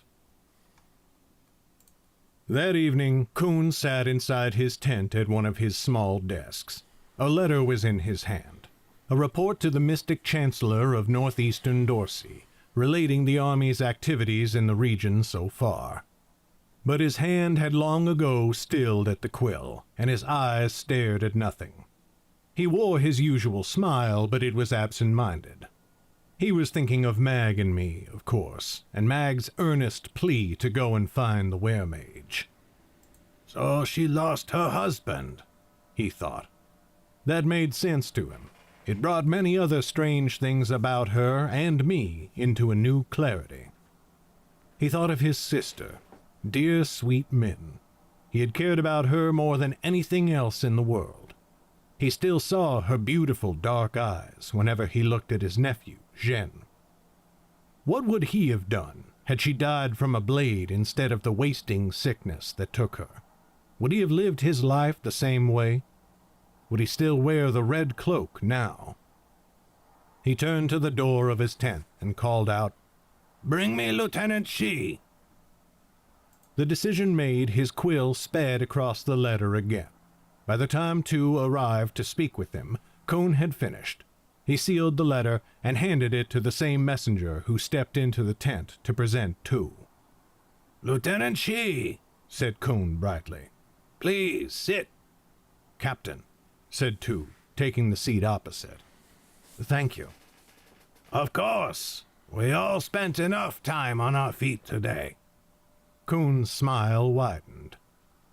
I have been thinking of your sergeant's little outburst today. Two's face darkened. Sir, I spoke with them immediately after our council. I assigned Mag's squadron to latrine duty for the next 3 days, and I gave Albert and Yue strict warnings about... Kuhn cut him off with a raised hand. All appropriate reactions, but I find myself thinking of Mag and her purpose for being here. Purpose drives us, Lieutenant. None take the red and rods but those who have a desire to protect their 9 kingdoms, or none should, at any rate. Some soldiers in this force have joined for the coin, but most are here for some other reason. I am sure there are as many reasons as there are soldiers in our force, but those purposes align in one factor, a love of Dorsey. That is what makes them invaluable to us, and through us, to the High King. And we should not disparage the varied reasons that brought them under our command, if those reasons may be aligned towards our common goal. Two ducked his head. Of course, sir. But, forgive me, but why do you tell me all this? A long moment passed in silence. Then Kuhn sighed. I mean to let your sergeants go hunting for the shades. Of all the things Two expected to hear, that was not among them. Sir? I mean it, said Kuhn. Sergeant Telfer is an excellent tracker. Lieutenant Zhu is better, but not by much, as he told me himself. And if Alban should manage to locate the shades, he may need Mag's help. She was right. Zhen is already out there seeking the enemy. Better to double our chances. Two's jaw kept clenching and releasing, but if he harbored any doubts, he kept them to himself. After all, it would hardly be becoming to argue with his captain after he had just disciplined the rest of us for insubordination. Very good, sir, he said. Shall I give them their orders in the morning? You had better do it now, said Kuhn, glancing at the tent flap. Night has fallen. They will want to leave first thing in the morning, I imagine, and so they will want to turn in as early as possible. I believe the 3 of them have already gone to bed, said Two. I will tell them now in any case, even if I have to wake them, so they can prepare whatever they will need.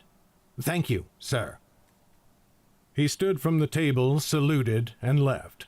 Kuhn watched him go, still smiling. He pinched the bridge of his nose and pushed back, rubbing at his eyes, the smile never fading. But it vanished when Two came running back to his tent only a few moments later.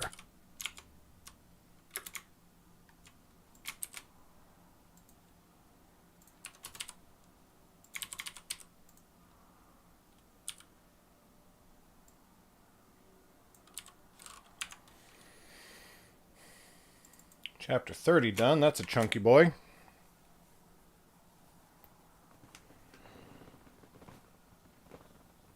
Ugh.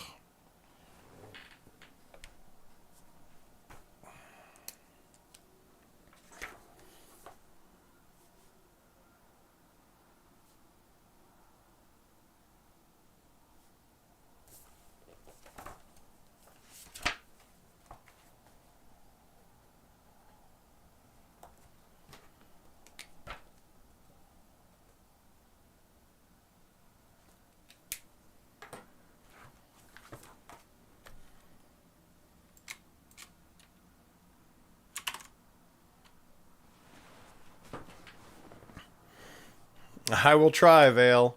Have a good doctor's appointment.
Chapter 31.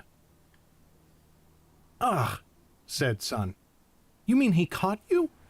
"I'm afraid so," said Albern. "Well, caught is not quite the right word, but you will see what I mean a bit later in the story." "Before you tell it, though, I have another question," said Son. Albern's brows shot for the sky. "Do you indeed? Mark this moment. The first time you asked me to stop telling the story so that we could talk about something else." "You are most amusing," said Son, no hint of a smile on her face. "But the question is, in fact, about the tale. When you spoke of Mag hearing about dragons for the first time—" A shadow seemed to cloud the day, and they both shuddered until it passed. "You mentioned she had no parents. Why not?" "Well, she must have had parents," said Albern. "Everyone does, after all. But if they ever did tell her the tales of dragons, she had long since lost those tales by the time she met Duana and came to Shueniu."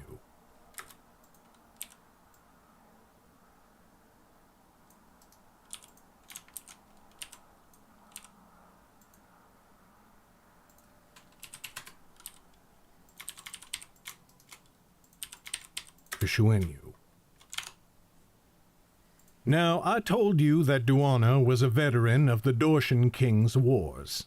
This was not, of course, King June, whose death had sparked the civil war in which we found ourselves. Duana was older. She had fought under June's father, Wo Lin of the family Fae, and had served him with honor. But when Duana came back from the war, she had many scars, and not all of them were of the skin. I'm sure you know of veterans who suffer from maladies of the mind. Sometimes Duana would find herself growing anxious when there was no reason to be, breaking out in cold sweats and jerking at the smallest sound. It would come and go in waves, like a fever that resurges after starting to break. This might have been why Duana knew the signs of Mag's distress when she first told her of dragons. She knew how unreasoning such terror can be, and how small and weak Mag must have felt before the images in her mind. Thoughts are but wisps in gossamer to most people, but to some they hold a terrifying power, and sadly, that power is usually wielded most harshly against those who should be in control of it.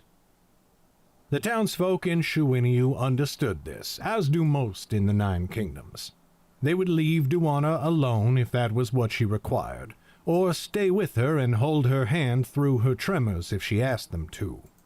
But most of the time, when Duana's attacks would grow too much to bear, she would take a long stick and go walking through the woods. That forest was called the Carweld, as I have mentioned before, and it was peaceful. Beneath the trees, with birds singing and only the sound of her footsteps to accompany her, Duana would find peace again. Her body would gradually calm, her shakes ceasing, her breath coming free and easy. But one day, the woods were not so peaceful.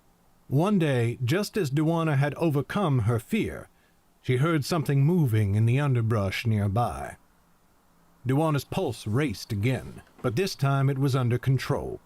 She gripped her walking stick in both hands, holding it before her in readiness. The sound came once more. The creature was coming closer. Grimacing at the walking stick in her hands, Duana hoped she was not about to face a bear, but it sounded too small for that. Then a worse thought crossed her mind. It might be a cub, and the mother could be close. Duana was about to turn tail and run for town, hoping she could outdistance the thing, when she spotted the face. It was a girl. She was in a low bush, barely 2 paces away, and she was staring at Duana. Her face was so streaked with dirt and grime that Duana had missed her at first. She had wild, ratty hair filled with mud and sticks and who knew what else. Duana knelt at once. She held out a hand, moving it ever so slowly and speaking in a gentle, coaxing tone. "Well, hello there," she said. "I am sorry if I startled you. Can you come out?" Huge eyes blinked at her from that dirt-covered face. Ever so slowly, The girl pushed out from the bushes on either side of her. She was naked, and the rest of her body was as filthy as her face. All sorts of detritus and dirt was worked into her hair, and all up and down her skin. But that skin was remarkably well kept otherwise. Duana saw no signs of injury upon her, not even a scratch. But in her hand she held a sharpened stick like a spear. Fresh blood stained the tip, and it looked as if there were many more coats beneath it. "Hello," said Duana again. "I am Duana." Those great brown eyes blinked. "Duana." The girl's voice was halting but loud, strong. "Yes," said Duana. She settled back on her haunches while placing a hand to her chest. "I am Duana. And you?" The girl pointed to Duana's hand on her chest. "You." "Me," said Duana. Then she pointed at the girl. "And you." Again the hand on her chest, and then pointing to the girl. "I am Duana. And you?" The girl blinked twice more. Then she pointed at Duana. "You, Duana. I." She placed a hand on her chest. Sudden, clear certainty came into her eyes. "Mag. I am Mag."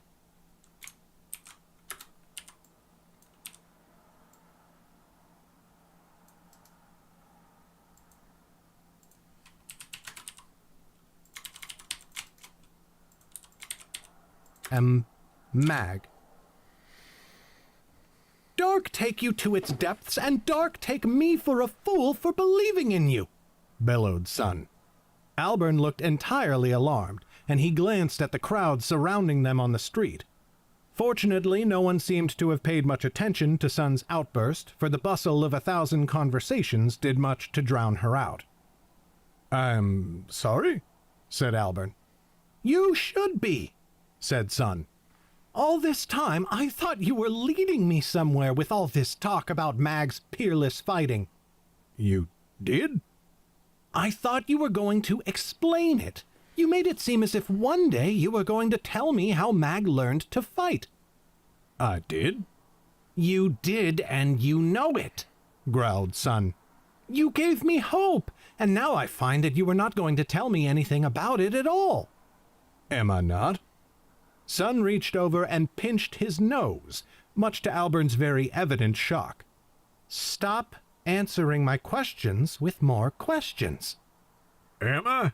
Oh, that is, I will try." Albern's voice came out thin and nasal through her fingers. Sun released him. In truth, she was not all that angry, and she was enjoying his reaction to her sudden outburst. "You lied to me as well," she said. "You told me that Mag's fight against Ciaran was her first fight, yet she came out of the woods with blood on her spear. Clearly she had fought before." Albern could not help a little smirk.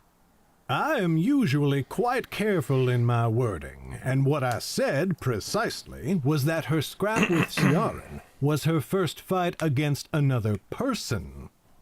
"Albern," said Sun, letting a whine come into her tone. "You cannot be serious about this. Are you trying to tell me that Mag walked out of the woods as a mysterious little child, already knowing perfectly how to fight and without a scratch on her under all that dirt? Is this your idea of the brilliant tale of the murky past of one of Underrealm's greatest figures? Because I must tell you that it is horrible. I have not felt so cheated since my tutor first taught me how to gamble and then stole my allowance for 3 months straight. My parents banished him from our home when they found out, but they let him keep the gold for his cleverness." That made Albern laugh. "Now that is a good tale. A premise, a development, and a resolution that is unexpected yet inevitable. Pithy, too. Certainly more economical than this overlong yarn I have been spinning for you." He fixed her with an appraising look. "But as for your other question, Son, what would you like me to say? I'm relaying a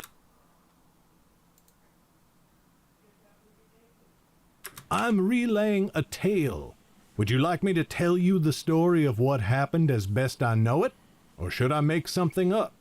Mayhap you would prefer a tale in which Mag set out to sail the eldest deep, battling all of the dark creatures of those terrifying waters, until she found a sea hag who imparted upon her the secrets that allowed her to become an invincible fighter. That would be a fantastic story. I am certain they would pay me a great heap of coin in any tavern where I chose to spin it. However, it does not happen to be the truth. So, which story would you rather hear? Sun folded her arms as they walked, staring at her feet in a pout. That is an entirely unsatisfactory explanation. Alburn smirked. Well, I shall endeavor to do better in the future. Get back to your ill-fated scouting expedition in the night, said Sun, waving a hand at him. I do not want to hear anything more about impossibly perfect children coming from nowhere. Alburn's mouth twisted. You may not feel the same way by the end of the tale.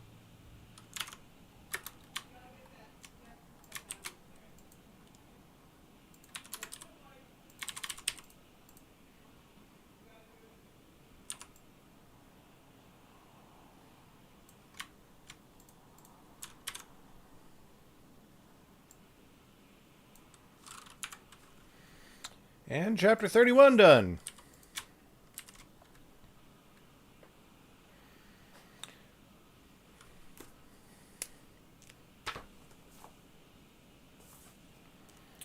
Chunking our way through the book.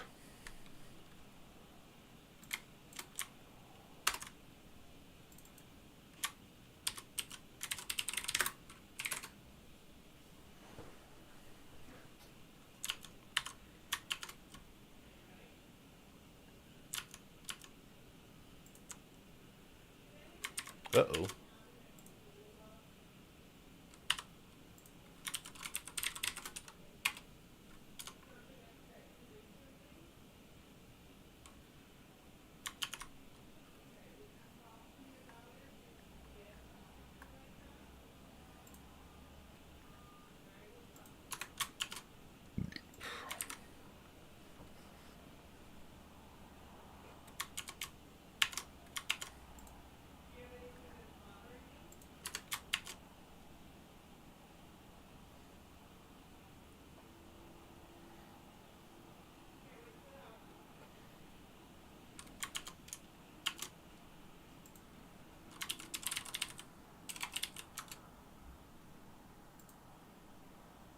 Alright, well, if we could just, have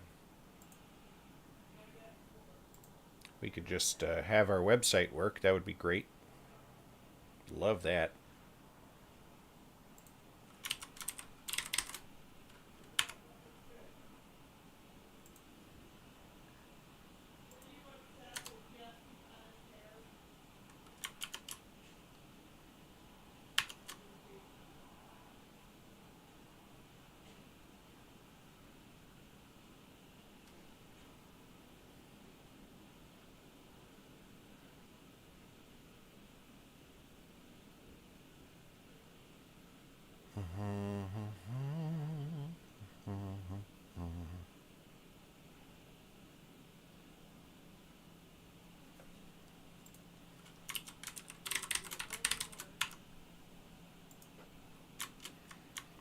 One, 30, 31, okay.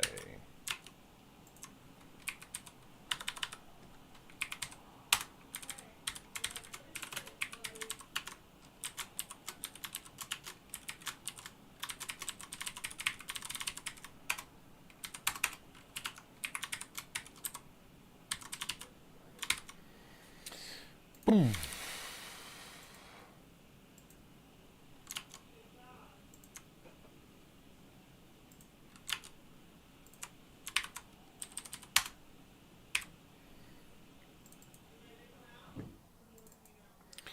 Chapter 32.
There we go.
Ooh, stomach growl.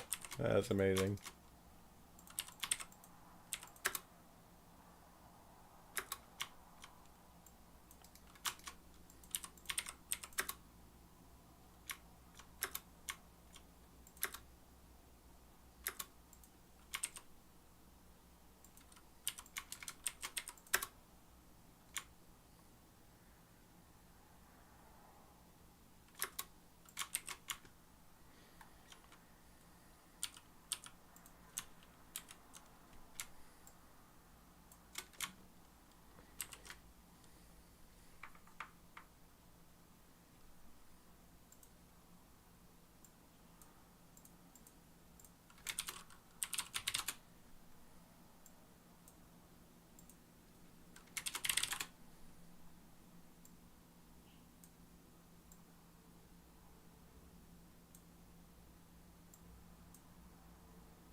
No, come on.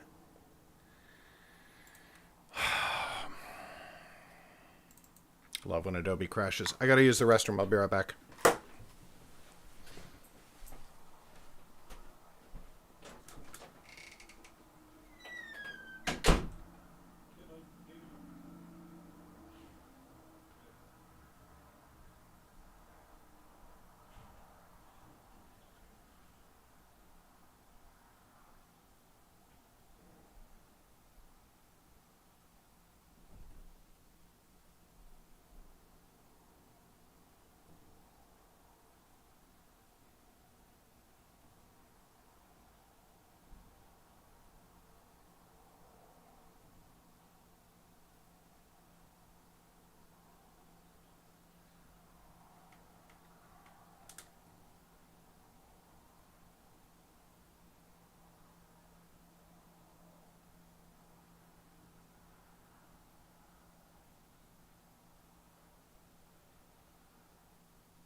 Let's try opening the recovered session. Let's see how that works out for us.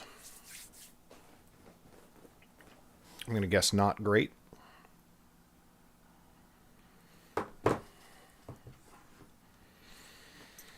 Yeah.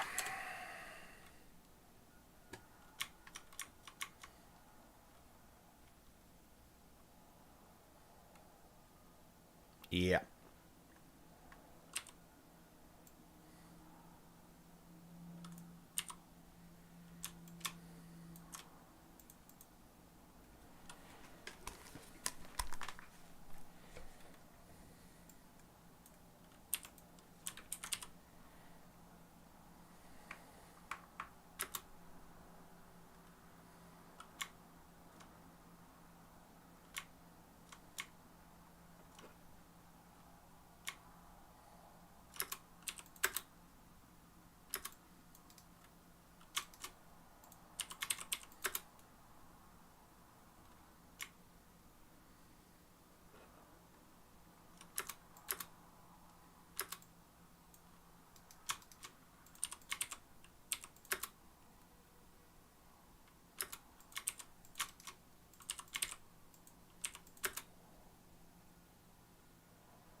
Chapter 32.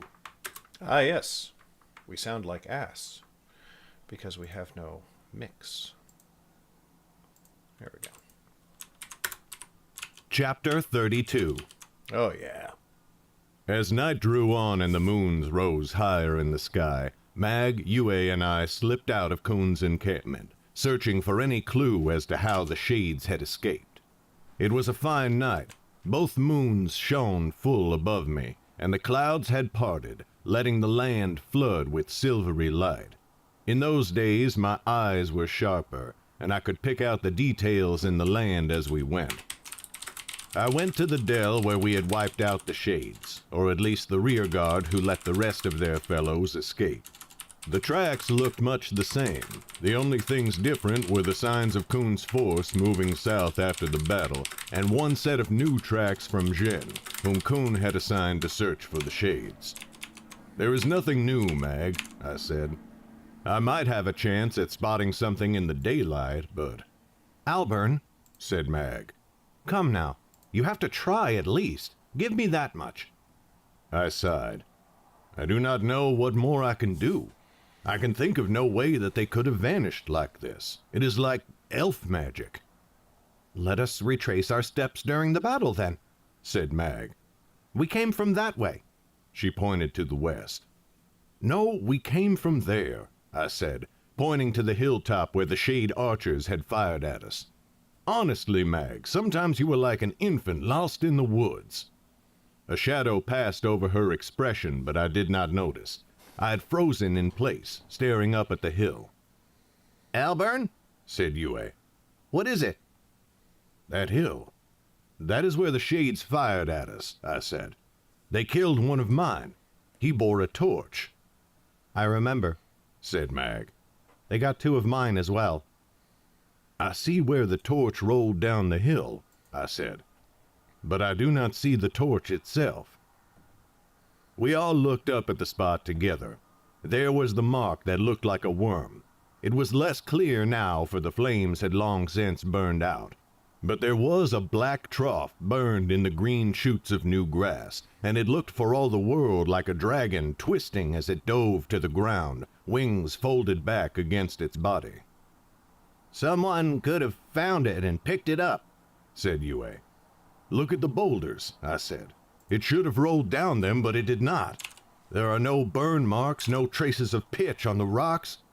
I walked forwards, Yue and Mag trailing behind me, and as I climbed up, I discovered the same thing Kaita had seen earlier that day. The hole behind the boulders, invisible unless you were almost inside it. The trail of the rolling torch vanished into the shadows. "Dark below," I said. "In the strictest sense," said Yue.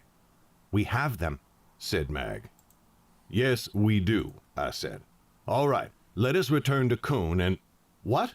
No," said Mag, looking at me as though I had gone mad. "They cannot be far inside. We have to go in. Kaita could be just a span away from us at this very moment." "Mag, you cannot be serious," I said. "You told Kuhn you wanted to find the Shades so he could point his troops at them. Was that a lie?" "It was not," said Mag. "But Kuhn refused me.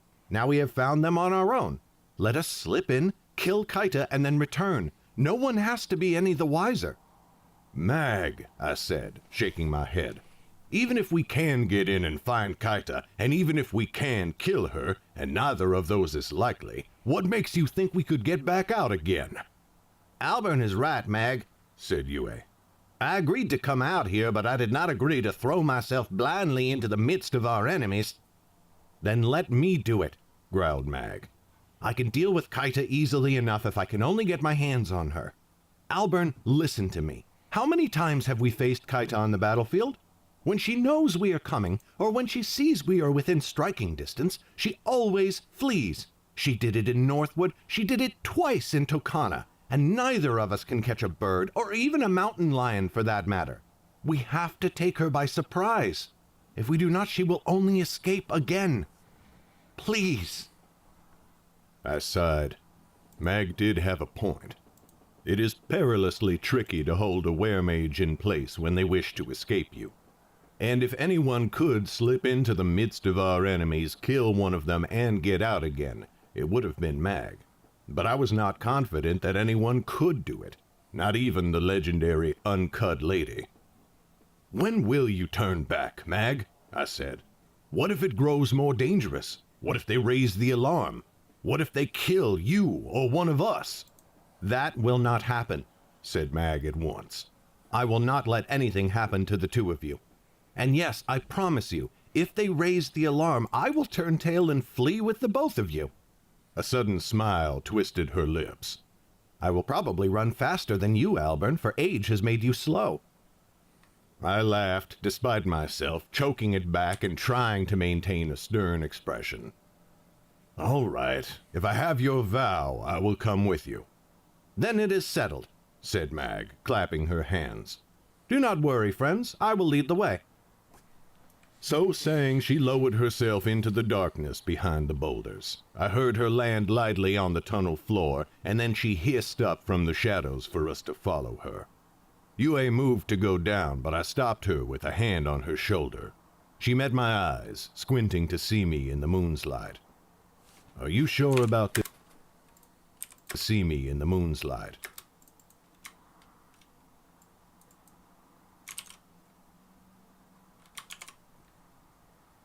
Squinting to see me in the moon's light. Are you sure about this? I said. Mag and I could go on alone. You could return to camp. I would feel faithless if I turned from the two of you now, said Yue, though her usual fire was missing. Albin, you do not have to go along with her in everything. I know that, I said. And deep down she knows it too. But while I am joining in her foolishness, I am glad you are with me. I leaned in and kissed her. Smiling despite herself, she shook her head. You are soft, Telfer, but fear not. I will harden you. Come on. She dove into the darkness while I flushed and tried to concentrate on finding a way to slide down that would not break something vital. When eventually I landed cat-like beside Yue, Mag had already taken a few steps down the tunnel. The moon's light vanished almost immediately, leaving us in total darkness beneath the earth. I have torches, I said, reaching for my pack. No, said Mag quietly. If they see us coming, they will raise the alarm for certain. We shall have to feel our way along. Yue groaned. Mag, one of us could trip, and the sound of the falling might alert them anyway. Do you honestly expect us to push forwards into the darkness without a light to see by? Mag paused for a moment, thinking. I suppose if they have posted sentries, they will have torches of their own. But still, I do not want them to see us coming. If you must light a torch, stay far behind me. I will push forwards in the dark, and if I see anything, I will run back to you and alert you. Fine, I said. But if you wish to sneak up on them, you will have to take off your armor. Leave it here at the entrance, and we can recover it when we come back. I can move quietly with it on, she groused. Not quietly enough, I said. Come, Mag. Fine. She undid the straps that held her scales tight to her body and shucked them off, dumping them by the tunnel entrance with a heavy clank. Then she turned and stalked off into the darkness, one hand on the wall to her right. Soon she had vanished. All right, I said. Get your flint and let us have some light. In no time, Yue and I had the torch going. Once it was lit, I used it to light a second, which I gave to Yue. Together, side by side, we... Yue and... Once it was lit...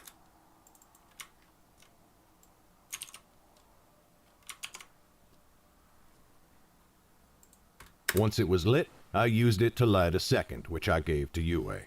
Together, side by side, we headed down the tunnel after Mag. She was gone in the darkness ahead of us, and we kept our pace slow to let her have plenty of space from the glow. But it was not long at all before Mag came running up to us out of the tunnel ahead, emerging into the torchlight so suddenly that my heart jumped. We stopped short, and my hand strayed to my sword. What is it? I said, my voice hushed. What is wrong? Nothing, she whispered. I spotted a shade guard ahead. He has a lit torch, which made him easy to see from afar. Yue and I shared a glance. Well, if there was any doubt that they went this way, that ends it, said Yue. Now what? He looks to be standing at the entrance to a larger cavern, said Mag. If we can remove him, I believe we will reach the Shade's main encampment. Then we can find and slay Kaita. I sighed. It might be easiest with an arrow, but if there are other guards within sight of the first, it may raise the alarm. That is a risk we shall have to take, said Mag. I cannot approach him undetected, for he trains his eyes on the tunnel. And if he raises the alarm, you get your wish. We retreat to Kun and the others. Hooray, I said, my expression deadpan. Mag smirked. Spoil sport. Now go and end this fool. And there is no chance I can persuade you to go tell Kuhn now that we know for certain the shades are here? I said, knowing the answer already. None at all, said Mag cheerfully. All right, I said. Take my torch and give me some space. She did as I asked, and I advanced into the darkness of the tunnel.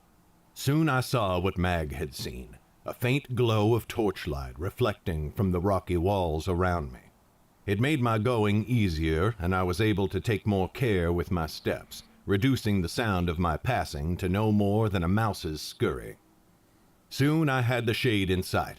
He did indeed seem to be standing at the entrance to a much more massive cavern. That had to be where the rest of the shades were. This guard was staring down the tunnel, and it felt as if he was looking right at me. But he held his torch in. The guard was staring down the right at me. Felt as if he was looking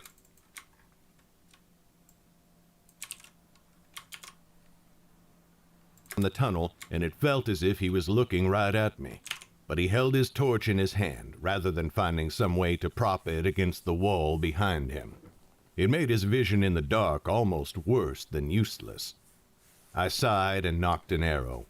The angle would be hard. I could not fire too high or I would strike the tunnel ceiling, but if I fired too low, the curve of the flight would carry the arrow into the floor instead of my foe. I drew, I sighed, and I loosed. The arrow sank perfectly into the shade's throat. Jian would likely have scolded me if she saw me aim for anything but the chest, but I was trying to keep things quiet. The torch fell from his hands, and he clutched at his neck, seizing the dart and trying in vain to stanch the sudden gout of blood. Slowly he collapsed to his knees, and then to the floor. I held still for the longest moment I have ever experienced in my life. No alarm sounded. Sighing in relief, I turned and stalked back down the tunnel. Mag's and Yue's faces were tense as they watched me emerge from the shadows. The door is clear and no alarm raised, I said, but we had best be quick. They have to change the guard sometime and then we will be discovered. Mag and Yue set their torches down. We could retrieve them on the way back out. We continued down the tunnel until we reached the place where the guard had stood. I could see now that his head had been shaved close to the scalp, but he had a long, stringy beard. He stared up at me as I passed, his mouth slightly open. I ignored him.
What the hell?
Okay, we got one, maybe two more chapters before I gotta head out.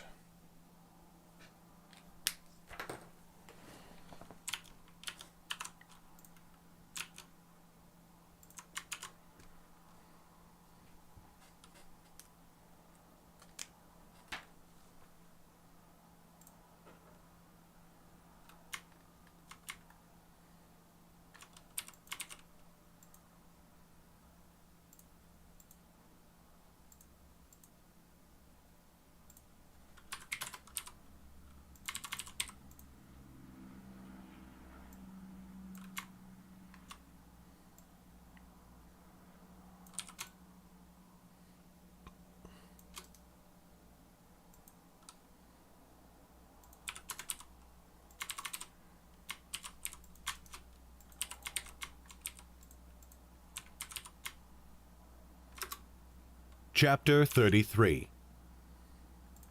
Now we could see the vast cavern beyond the tunnel. It stretched for spans in both length and width. Laid out near its center was the Shade's camp. There were several lines of tents with 2 low campfires that I could see. Some figures walked around, but they seemed to be either fetching food or heading off to relieve themselves in some distant corner. I saw no posted guards. Kaita must have been convinced that hiding beneath the earth would keep them safe. I tapped both Mag and Yue on the shoulder and drew them behind a large, jutting rock formation. I began speaking to them in sign, afraid of letting out even a whisper in this place. The Shade camp was a span off, but sound carried far on the harsh, rocky surfaces all around us. "What now?" I signed. "We need the officers' tents," signed Mag. "Kaita will be there." "What in the dark below are you two doing?" whispered Yue. "Shh," I hissed. "We are signing. Do you not know sign?" Yue grimaced. "I do," she said aloud. "But I have not practiced in—" I put a hand over her mouth. "Please be silent. Follow along as best you can." I turned back to Mag and resumed in sign. This is one of my favorite moments in any book. "The camp is like most camps. The officers will be in the group of tents near the other end, past the soldier tents." Yue signed haltingly. "Past the sword tents?" I blew an exasperated breath out my nose. "Soldier tents," I signed again, emphasizing the motions. Recognition dawned in her eyes. "I am hungry," she signed confidently, though I believe she meant I understand. "Let us circle their camp," signed Mag. "I will go in, you keep watch. If you see an enemy, fire an arrow at the ground near me. I will hear it and know to run, but they may hear it too, so only shoot if there is great danger." I did not like it, but I had no better ideas.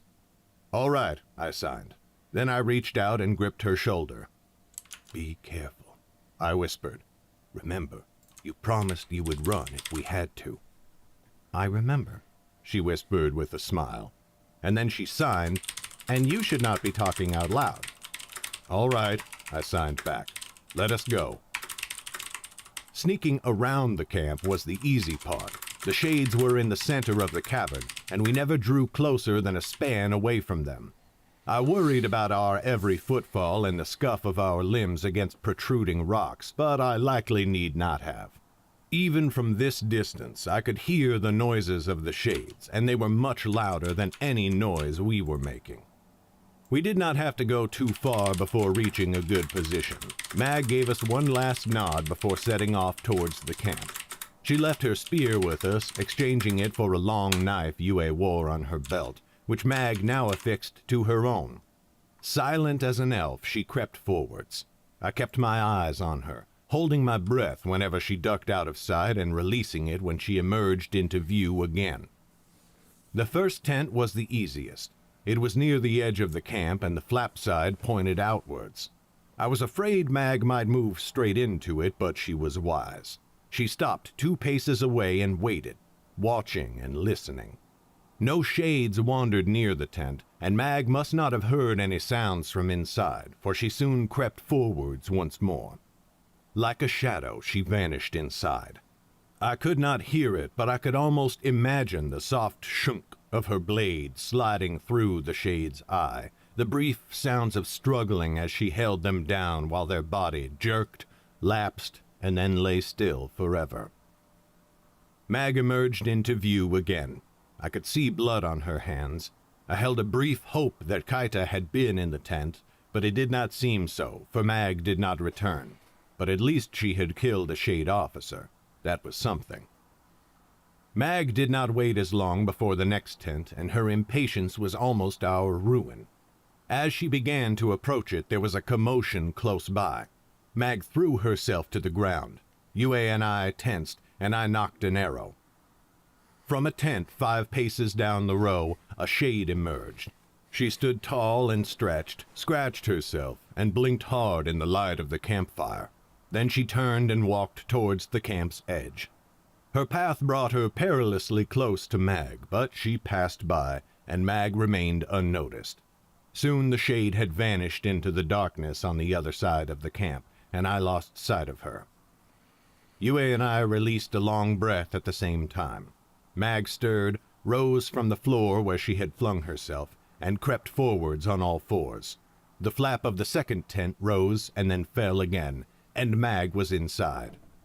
This time the kill must not have been as clean, for I saw the tent jerk briefly. But it lasted only a moment, and then Mag came out again. I leaned forwards, hoping she would come creeping back towards us. There were only a handful of officer tents in the cluster. There were fair odds, at least, that Mag should have found Kaita in one of the first 2. But it did not seem so, as she turned and crept towards a third tent. "Dark take it," growled Yue. "This cannot last forever." But things seemed to be going well so far. Who knew but that Mag might wipe out the Shade's leadership in one fell swoop, and Kaita along with them? The only foe she would not be able to dispatch so quietly would be the brute woman. But Mag would quietly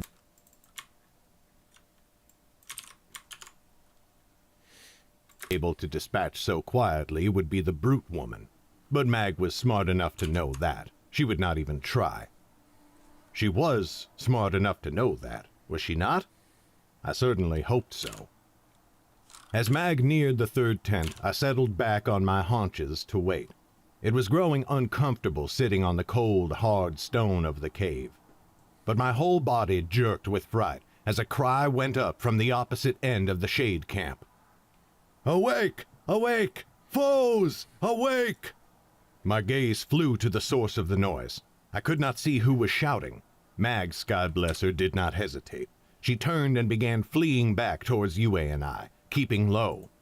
The Shade camp erupted into frenzied activity like an anthill kicked by a restless child. Blue-cloaked warriors poured from the lines of tents, drawing their weapons and looking wildly around. There, finally I could see who was shouting. At the other end of the camp, the brute woman came into view. She towered over those around her, and her shaggy mane of hair swung back and forth as she scanned the darkness. "Enemies!" she roared. "Enemies in our midst! They are murdering your officers! Find them!" "What in the dark below?" hissed Yue. "How did she see Mag from the other side of the cave?" "I do not know," I growled, "but we have to get out of here." Mag reached us just at that moment. "I do not know how they saw me," she said. I could hear the frustration in her voice. "And I gather you did not find Kaita," I said. "No." She almost spat the word. "Well, we will have another chance, but not now. Run!" We fled through the shadows, sprinting for the cave entrance. I was terrified we might find it guarded. Mayhap the Shades had discovered the slain guard, and that was how they knew we were here. But there was no one there. The corpse lay right where we had left it. And with all the Shades rushing to the officers' tents, no one was looking in our direction. I scooped up the fallen guard's torch as we ran by. "I do not understand," said Mag. "Mayhap it was the were-mage," said Yue. "She could have been, oh, Sky, I do not know, a bat or something. Mayhap she saw you and told the large one." "She would have come after us," I said, "or raised the alarm herself." "Well, then you know more about it than I do," snapped Yue. "We have to get back to camp," said Mag. If we tell Kun and he summons his troops quickly enough, we can still wipe them out before they have a chance to run." "Oh, now she wants to tell the captain," I said. All three of us could not help a bark of laughter as we sprinted through the blackness.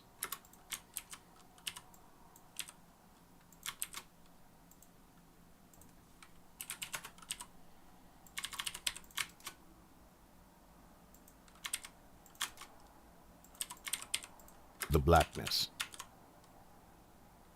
Kaita heard screams. Her head snapped up. She whirled in the darkness and sprinted back down the tunnel towards the shade camp.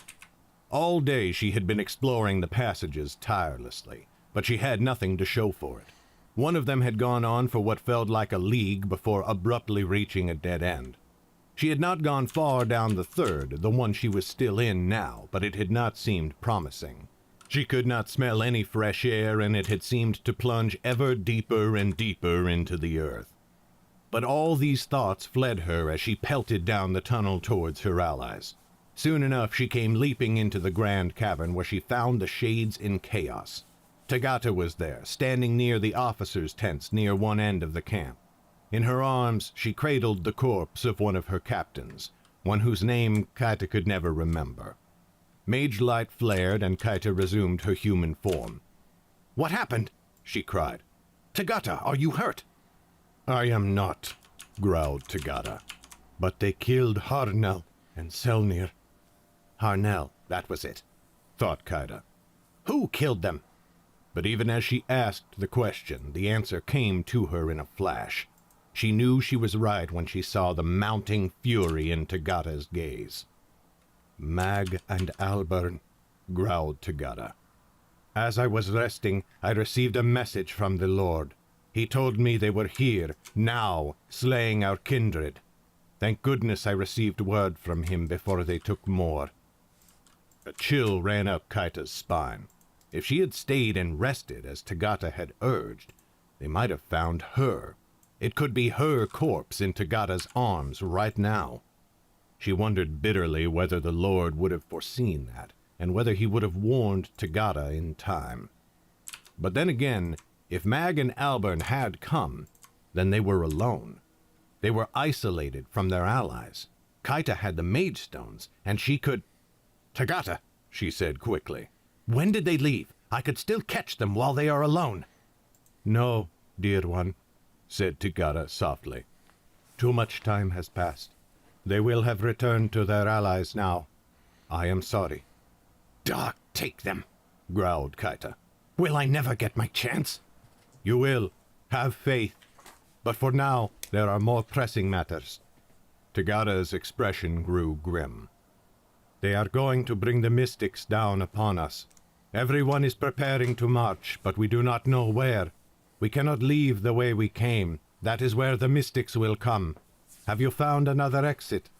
"No," snarled Kaita. "Only paths farther down into the earth, and the southern passage that leads right to—" She stopped short as an idea struck her, and she could see the same thought reflected in Tagata's savage smile. "Ready the march," said Kaita. "We make for the south passage."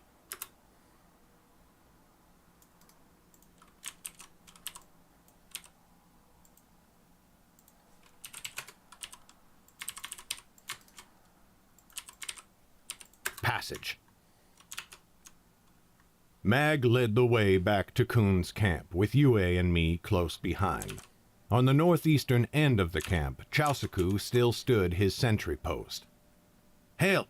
called Mag in the darkness. "3 rods." "And 2 wings," called Chausaku.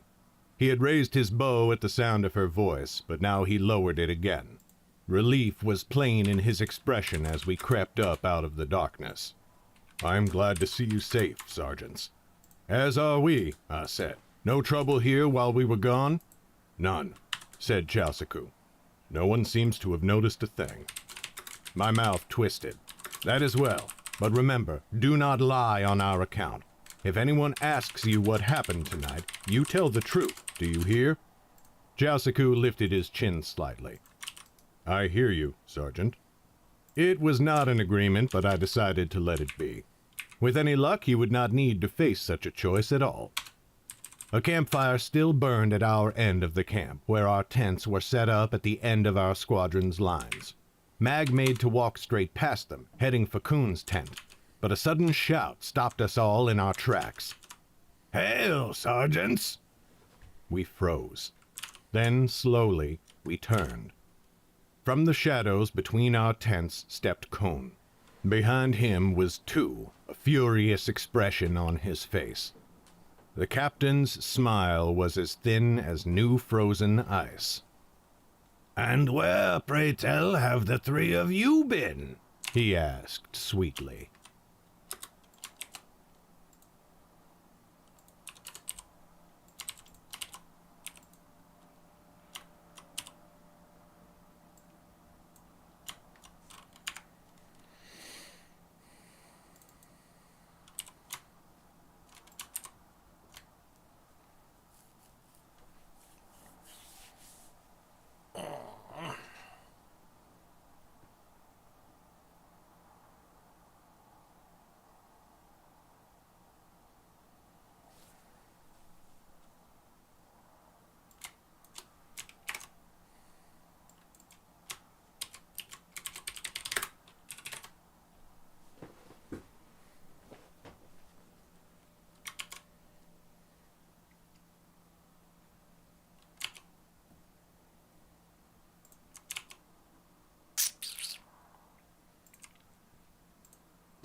Okay, one more chapter.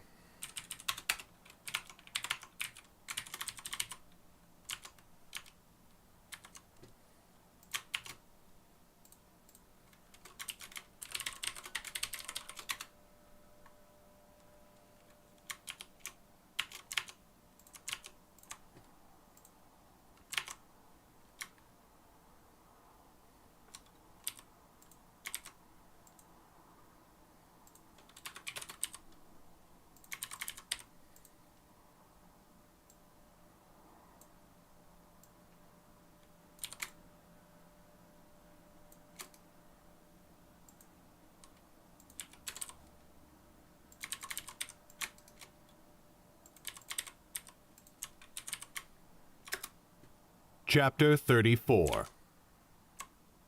"Captain," said Mag. "Am I?" said Coon. Mag, Yue, and I exchanged a glance. "Sir?" said Mag. "Am I your captain?" said Coon.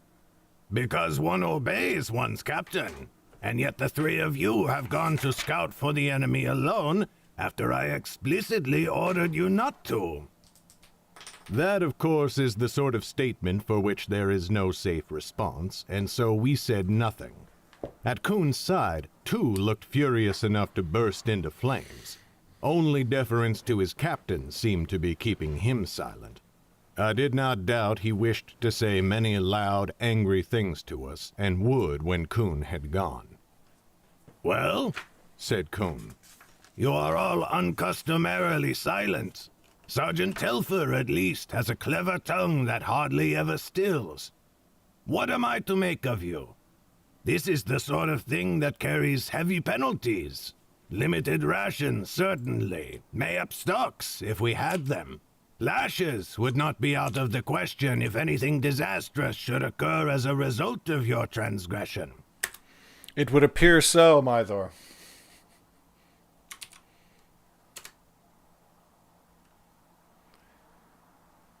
Just like the old days. Even execution, were the consequences dire enough. I say this not to hound you with empty threats, but to convey the severity with which I must now consider your case. Mag rallied. I like Coon so much. Like, he's not a perfect person by any means. He's definitely got some asshole-ish traits to him. But, like, compare him to, like, Cal, you know? And just, like, he's a smartass, but he's not a bad person. And he doesn't, like, make people feel unduly like an asshole for no fucking reason. But he's smart as shit. And constantly jolly, even if he hides his jolliness behind, you know, I'll fucking murder you.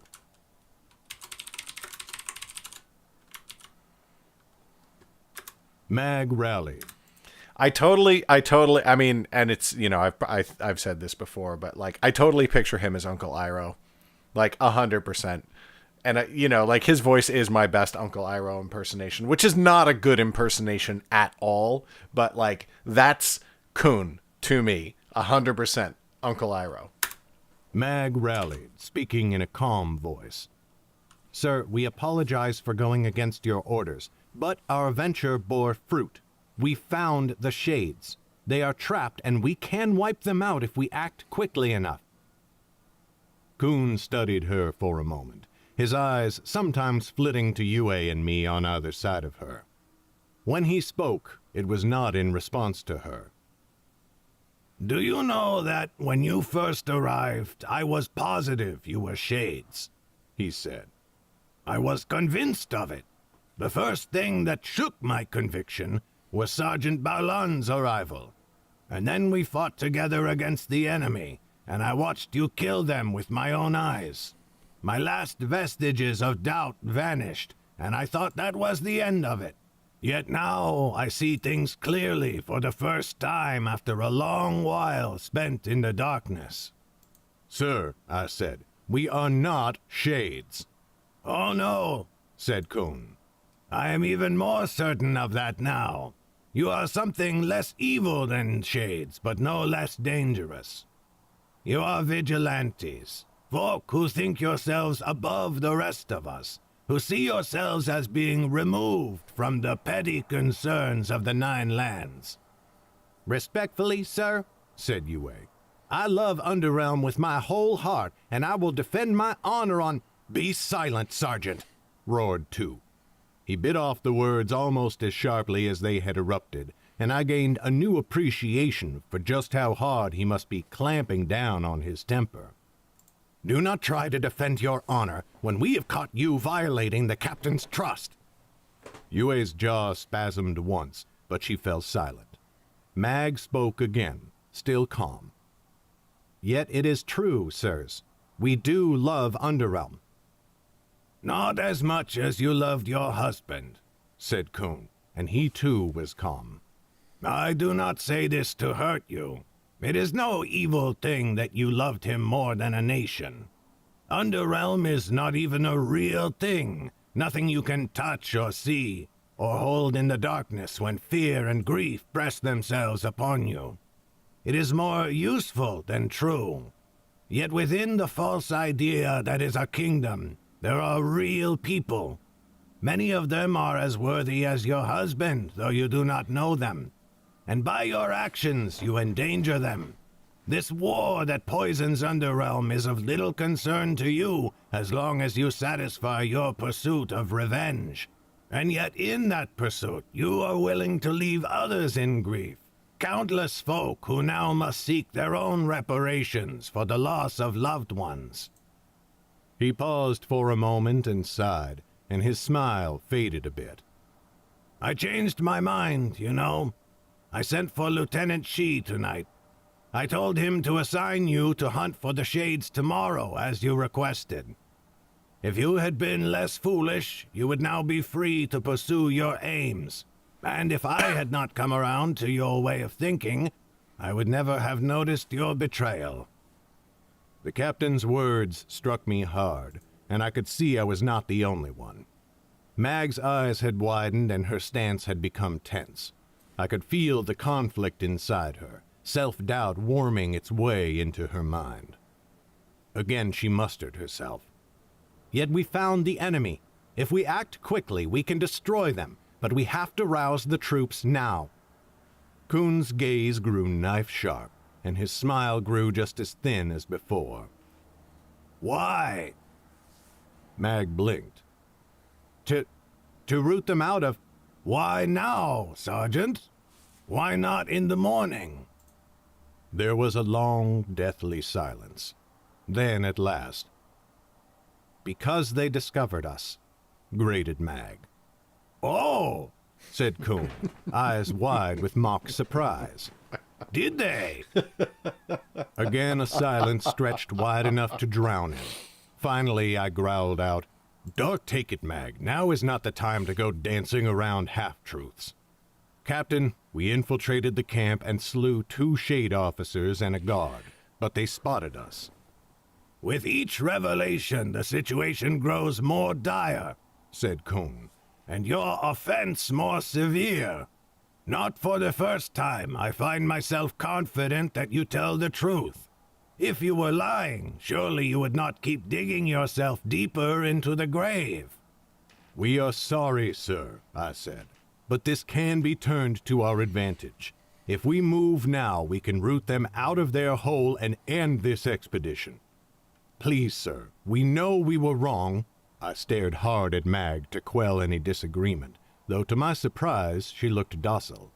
But give us the chance to make it right.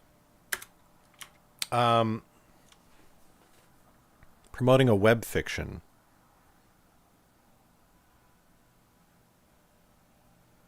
Okay, so what platform is it on? His smile widened. Well, at least you express some remorse. And I suppose I cannot deny someone a chance at redemption, whether they deserve it or not. Of course, we must march on them, and at once. I have half a mind to leave your company here to guard the camp as punishment, but Lieutenant Shi is quite angry enough already, and I have never believed in punishing an officer for his subordinates' mistakes. Not to mention that if we must fight, I would rather have the uncut lady to the fore. Your own website. See, that can be a tough sell. I guess it sort of depends on...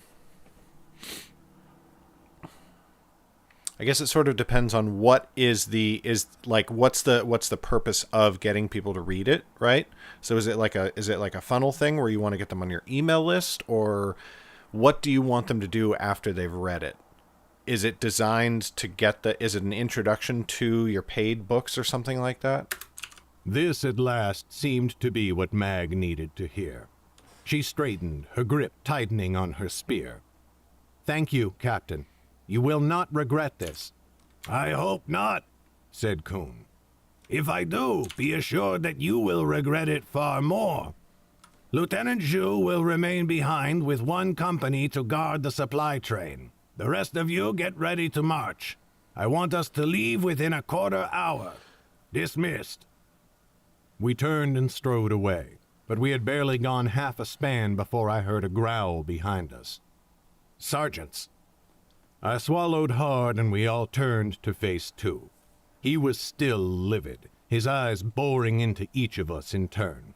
His hands were clasped behind his back as if he was restraining himself. Lieutenant Shi, said Mag, I do not know what changed between Taitu and here, but you had better change it back, said Tu sharply. I trusted you, and I thought you trusted me. Sir, I said, it is not that we did not trust. Be silent, snapped Tu. I fell quiet. You went off against orders because you thought you knew better, and your concerns were more important. Everyone knows you two are the most experienced fighters in the army. They have known it since you arrived. But I respected you because you did not act superior. You never lorded your skills or your history over the rest of us. Now it seems that was all a ruse, and you held yourselves above us all along. He stepped up to Mag.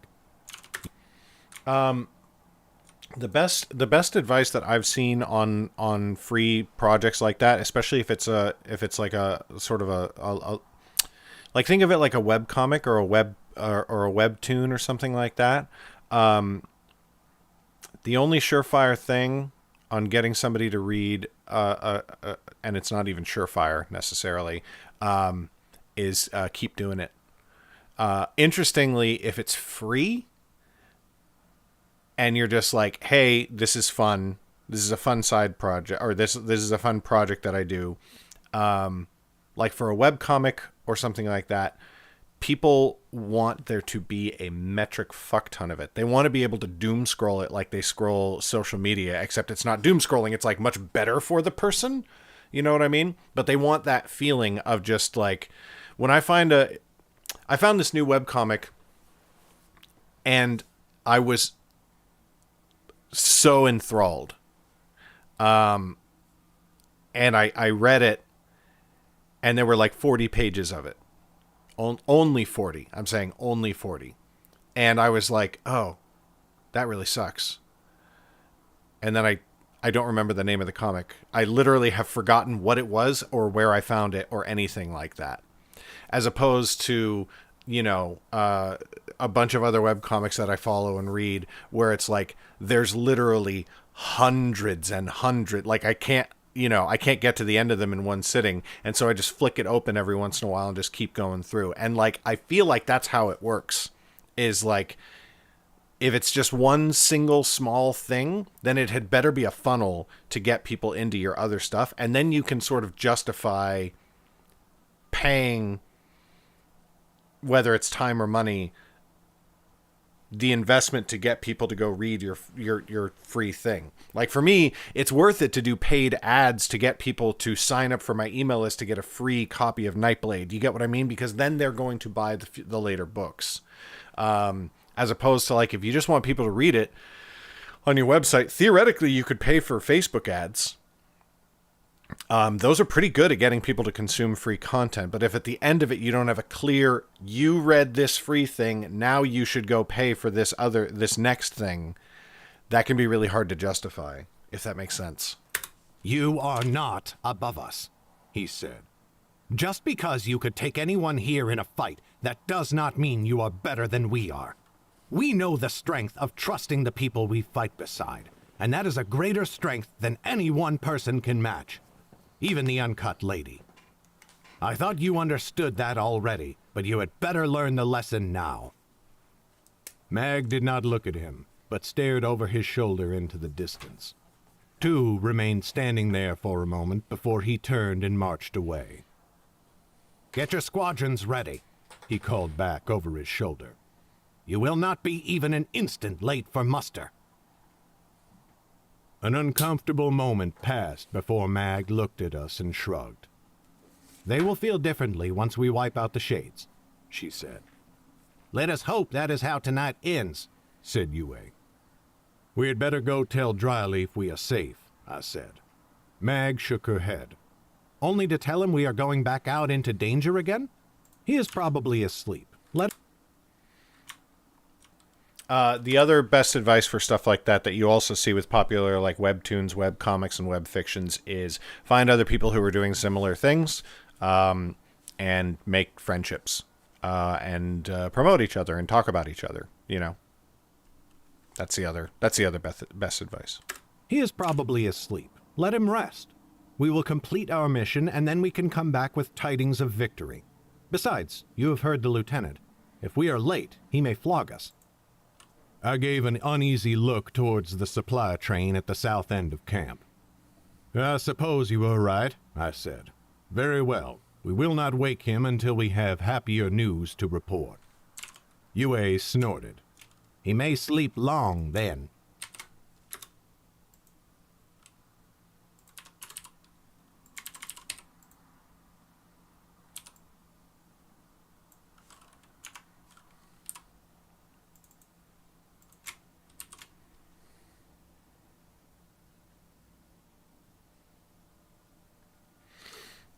All right, let me get this uploaded, and then I've got to go. Which means I got to throw Cameron, I'm going to throw you in a one-man raid at somebody, okay?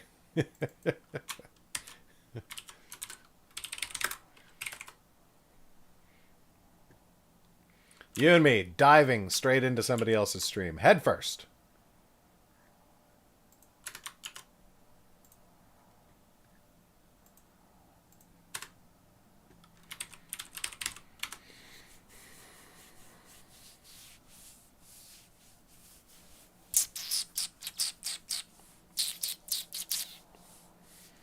Did it do? Let's go say hi to Fairy Wings real quick before we end the day. Being like it's weird. Burr, burr, burr, burr.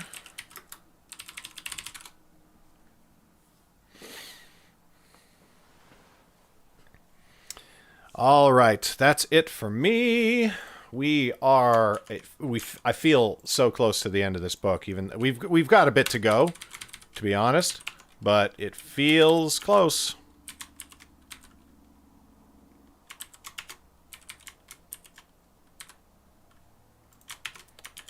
So, back to it tomorrow, as always. Chapter 34, Chapter 34. Thanks for coming and hanging out, Cameron, and everybody else who was here earlier. I will be back on for another stream tomorrow, I hope. I have D&D tonight, and it might be a really intense one. They have to bring a player back to life, and they have to do a whole ritual to do it. So, if I'm not too emotionally drained, I'll be back working. I'll be back working tomorrow morning. So, hope to see you then. Bye. Pins made of some of the stickers. Vlog! Hi, sweetie.